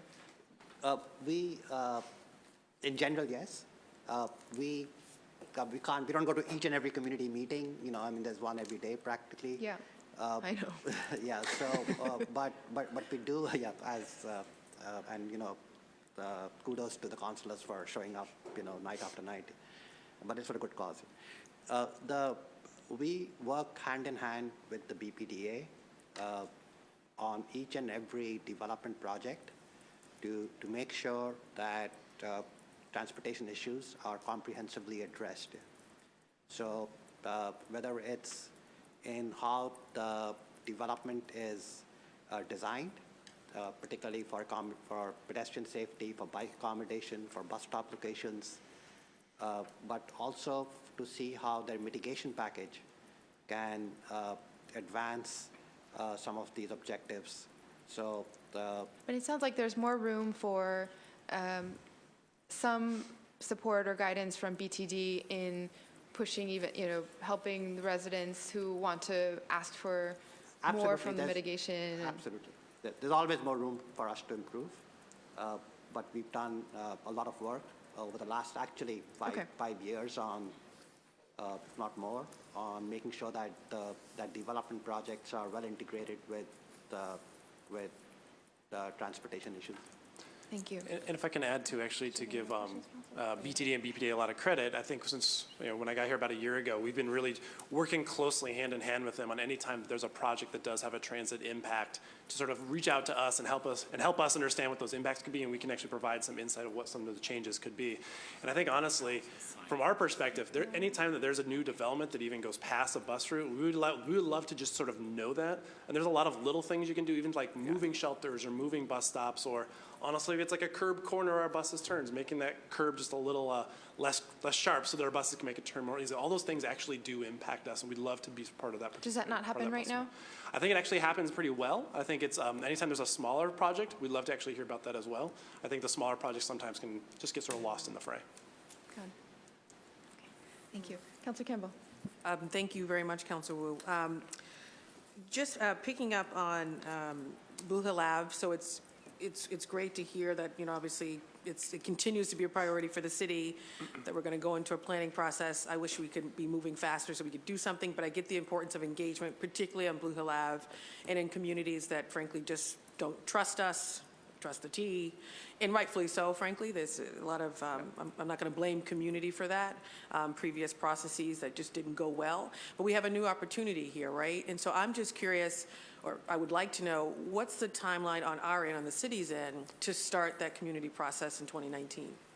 So I don't have an exact timeline, but I think that it starts with they sit down with elected officials that we would like to do in March, and then whether including Rep. Holmes in the corridor and yourself, obviously, to look at that whole, and then design with you the right public process, so that whether it's the churches along the corridor, whether it's the residents, there is a long history, as you just pointed out, on Blue Hill Avenue, and we want to do the community process right. So the goal is to have that community process once we've collectively designed it with leaders in the neighborhood. So we have an initial meeting, and then we go out into community as a collective. So I would say, okay, let's do this meeting. Let's do it. I just said that we'll do it in March. I would push, just to say, I think it should be a meeting that includes not just electeds. I would encourage us to include the T, and thank you for the commentary around pushing for more funding for these other corridors, including Blue Hill Lab. So clearly the T is willing to give us money. This is a great thing. Thank you, T. We need the money. So clearly we got money. We have people who are doing this work, including the BPDA, right, other departments, Livable Streets. So many organizations are going into Blue Hill Lab, wanting to do outreach, or investing dollars into that. You have obviously elected officials. You have the hospitals. You know, all the hospitals, Masco, all these other organizations are putting out these studies about, you know, where are the employees coming from? How can they get involved in the transportation piece? Because it's so crucial to their workers, right, to actually be a part of those conversations. And so there's so many people we could bring to the table for that initial meeting to design this process together and to include more players, particularly players that are accessing these residents in different spaces, right? Some of these residents may not be engaged with us or connected to us, but they are with the hospitals, they are with their employers. So I think let's talk offline about how we actually set a date to do that, maybe by the end of March, but specifically for the Blue Hill Ave corridor. Absolutely. And I think the more people at the table in the beginning is a good thing, including some community organizations. And I think that's where we sort of start and develop a process together. I'll just add, on the community process piece, does the T, are there any dollars on the T for this in community engagement piece? I mean, obviously you're going out, you're doing projects, so key, but before you do that, you're going through the community process. So I'm just curious what your engagement teams look like, the people that you employ to do this. We have resources, I think, on the city side, but maybe not as much as you guys have on the T side. So I'm just curious what your community engagement resources look like on the T side. I can't speak to like specifically like dollars or anything, but I know sort of specifically for this. Or even human capital. Yeah. So no complaints. So specifically for this project, we actually did realize that community engagement was a big part of what we needed to do, especially for the success of trying to push this through as well. And I think it's actually at the top of our board's mind is trying to understand what does the community think. So I think we've been actively thinking project by project, what does a community process need to look like? And so for this and other projects, we've been more actively engaging the community. We actually do have a customer experience department kind of going through some change right now. And I think the idea is the change that actually does support a more robust community engagement process and trying to figure out what is the best way to reach our customers and what are the tools and resources to do that. And what is really our messaging to the customers and what do we want to hear back from them? So we're thinking through that right now. I would say that we're developing that. I would say there's no sort of concrete thing, but actually I think it's really good that they are developing that and they're thinking through it. I think it's actually really positive momentum for the team. So it's timely, given that we are going to be doing a community process on Blue Hill Ave, to be working with you guys as you're revamping your customer service relations departments and community engagement piece. As we come to the table, we could think about what that could look like and inform. It informs us, and we can inform you. So this is great. Quick question around another route that was brought up here, but also that came up in different meetings, is Route 14. This is the route, Brook High School, right?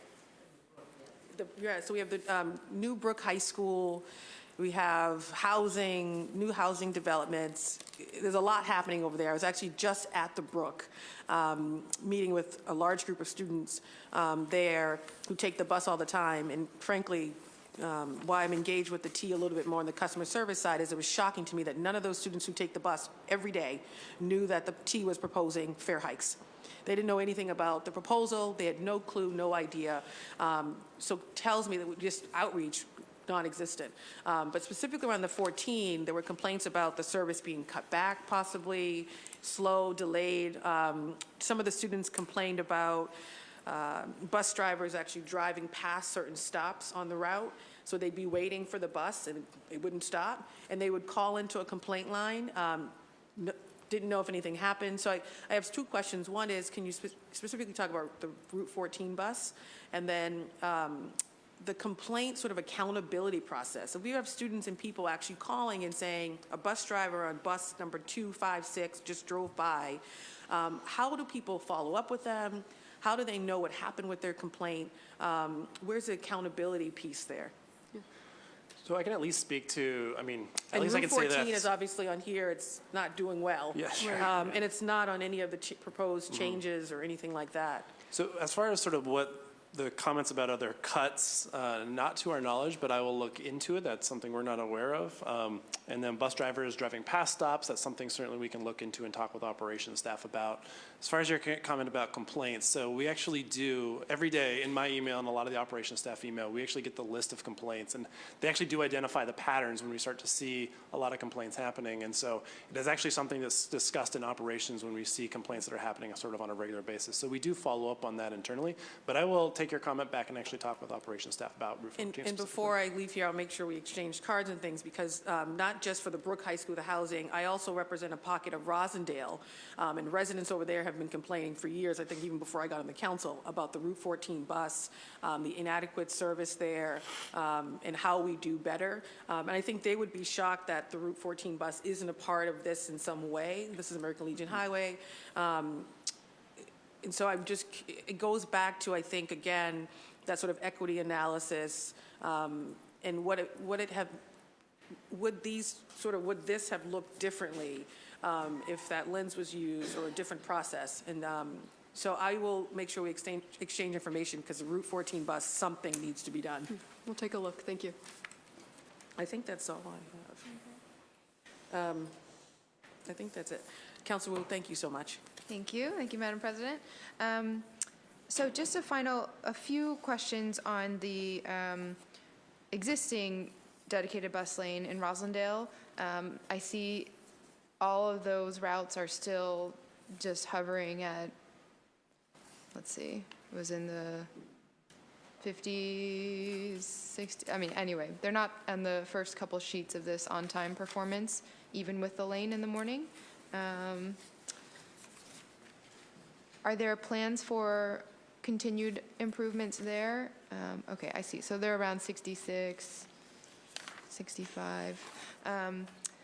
Any other, signal priority plans, or trying to think about whether the stops make sense, or anything else around that dedicated bus lane? Or is it kind of, once something is established, you're moving on to the next?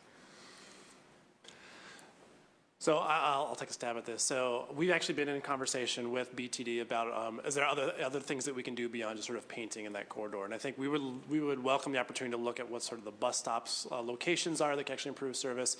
Also looking at transit signal priority, and if there's any additional improvements, such as sort of connecting the lane fully to Forest Hill Station. So we welcome that conversation if that's a possibility. And we are committed to working on all those three issues with the T, consolidation of bus stops, transit priority, and better access into the bay at Forest Hills. And how does that fit in with the timelines you talked about earlier, Ron? We can do that now. I mean, Okay. And that doesn't come out of the 14-mile sort of pot available? I think that's a discussion to figure out how we would sort that out. Okay. I think the other piece to add too is, I mean, this is something that we're always under kind of considering is, especially Rosendale's a good example. We're looking at like inbound service, but the reality is too, there's a lot of outbound needs as well. So I think thinking into the future, how do we actually accommodate outbound service as well? And I think the big focus has been on inbound, so outbound will be a big important piece of that in the future.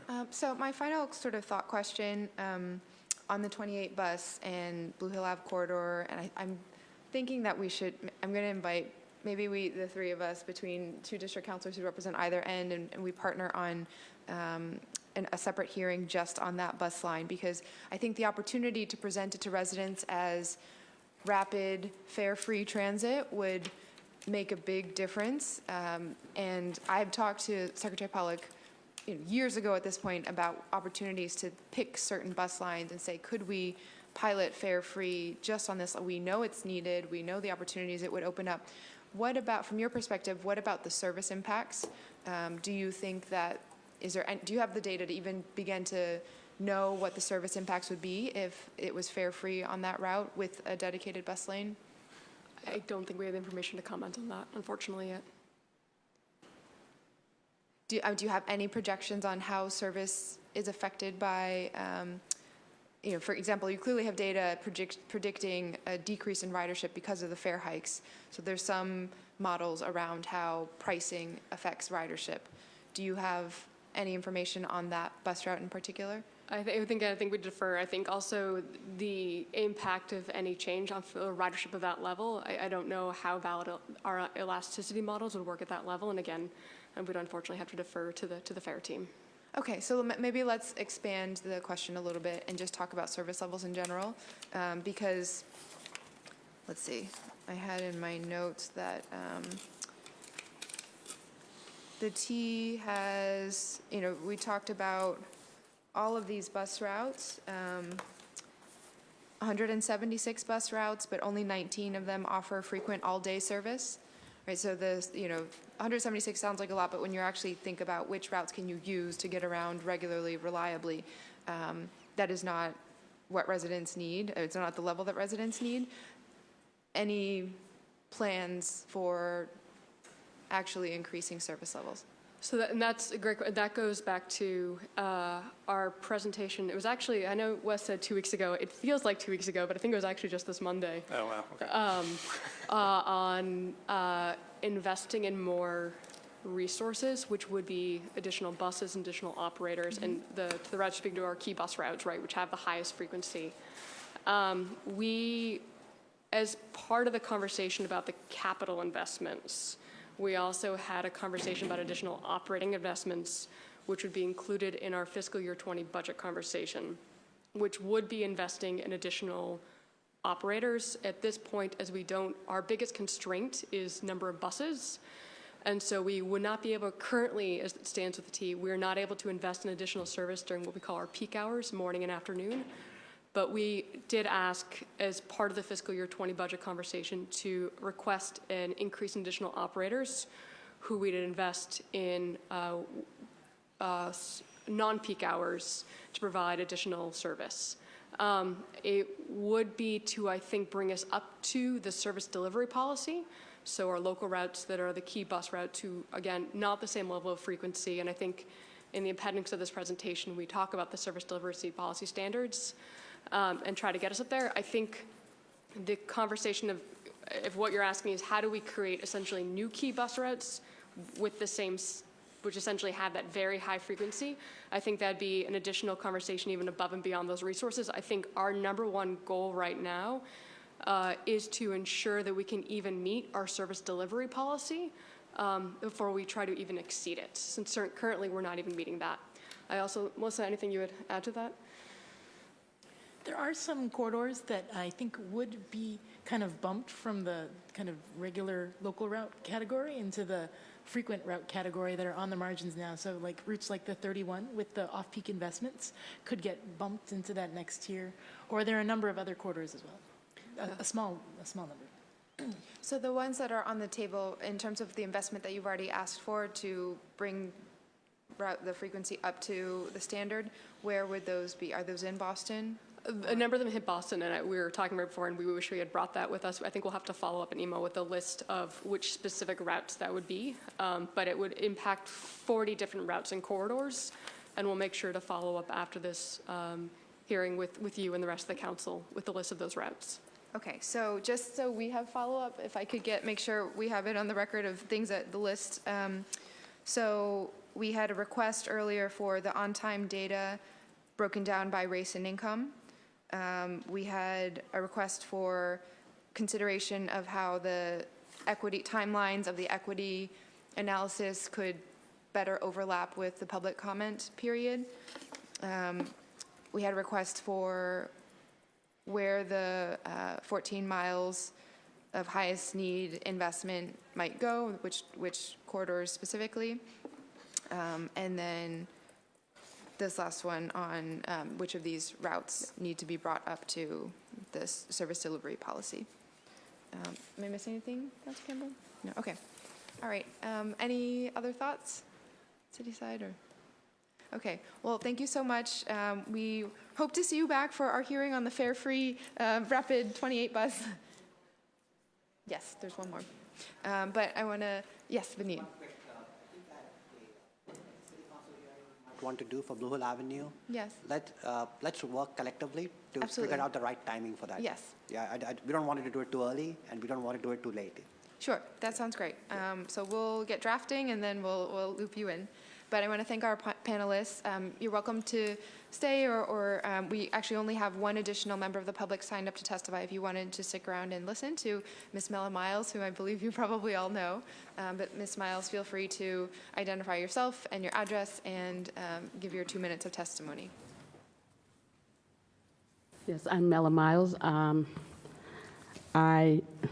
You want my personal address? 367 Washington Street, where I work. And I live in Boston, in Roxbury. I just wanted to just ask a few questions, actually to the panel, about syncing buses to the Fairmount line. I'm the chairperson of the Fairmount Indigo Transit Coalition as well. And the Fairmount line has trains that run, and we've been asking for many years to try and get the buses that pass by the stops on the Fairmount line to actually be synced to the schedules of the trains, because if not, because they only run once an hour, the train, people get there and the train's already gone, and they're not going to wait another hour to get on that train. Also, we brought up the 14 bus for a reason. The Greater Four Corners Action Coalition, where I work, was the one that spearheaded the efforts to get that bus route to actually exist. And we're really concerned about the way that the T is engaging people to have input on whether they cut service to that line. And they reduced the schedule on the line, saying it was due to lack of ridership, so that it was only running about once an hour. But the way that the T was doing the customer surveys, most of the people in the community never got those, like rider census surveys and things, and they were online and things like that. And so I'm concerned about that level of community engagement. And also on the Better Bus Project, I had put in a recommendation about the Route 14 when the Better Bus Project started, and I went to an open house, and I don't see why it never got on the list, because there were a lot of recommendations about that route. And so we're concerned that how are we being listened to? When we come in and we make recommendations about a fare increase, or we make a recommendation about how they're engaging the community. There's a stop opening on the Fairmount line that just opened on Monday, and it's going to open, have a ribbon cutting very soon. And the community engagement process to reach out to that community to actually engage folk and know more about those trains and the service that's coming to the community, it hasn't happened. We're trying to work with the T now to make sure that happens even after the station opens. And we want to make sure that the City Council would actually work with us to make sure that Mattapan is engaged, just like any other community that the MBTA does service changes in or adds service to, that I've gone to the Fiscal Management Control Board meeting, and I've heard them talking about new service that was coming, and they went door to door. They went out and they had events out in the community. Everyone knew that service was coming. And so if those types of things are not done with a station like Blue Hill Ave, Cummins Station, you're not going to get the ridership that we have worked so hard for over the past 30 years to bring that service to the community. And then there's going to be huge problems that take place after that, because we're not getting people to understand that this is not just commuter rail. This is a Zone 1A train that's running through their community that they can get on and use like a subway, that has a subway fare, so that more people will be able to utilize the investment, the $267 million investment that went into the Fairmount line. So those are just a few of the things. I don't have a long time to stay here, so thank you for allowing me to speak, and thank you, council members and those staff from the MBTA. Thank you. And thank you for advocating last night, too. Any response to the question about syncing the bus routes with train schedules? That's something we can certainly look into. Okay. Great. If you could add that to our list as number 6, that would be great. Was there anyone else from the public who wishes to testify? Feel free to come to the microphone. All right, thank you all so much for being here and for your time. This will conclude our hearing on docket number 0347, order for a hearing regarding the MBTA's Better Bus Project. This hearing is adjourned.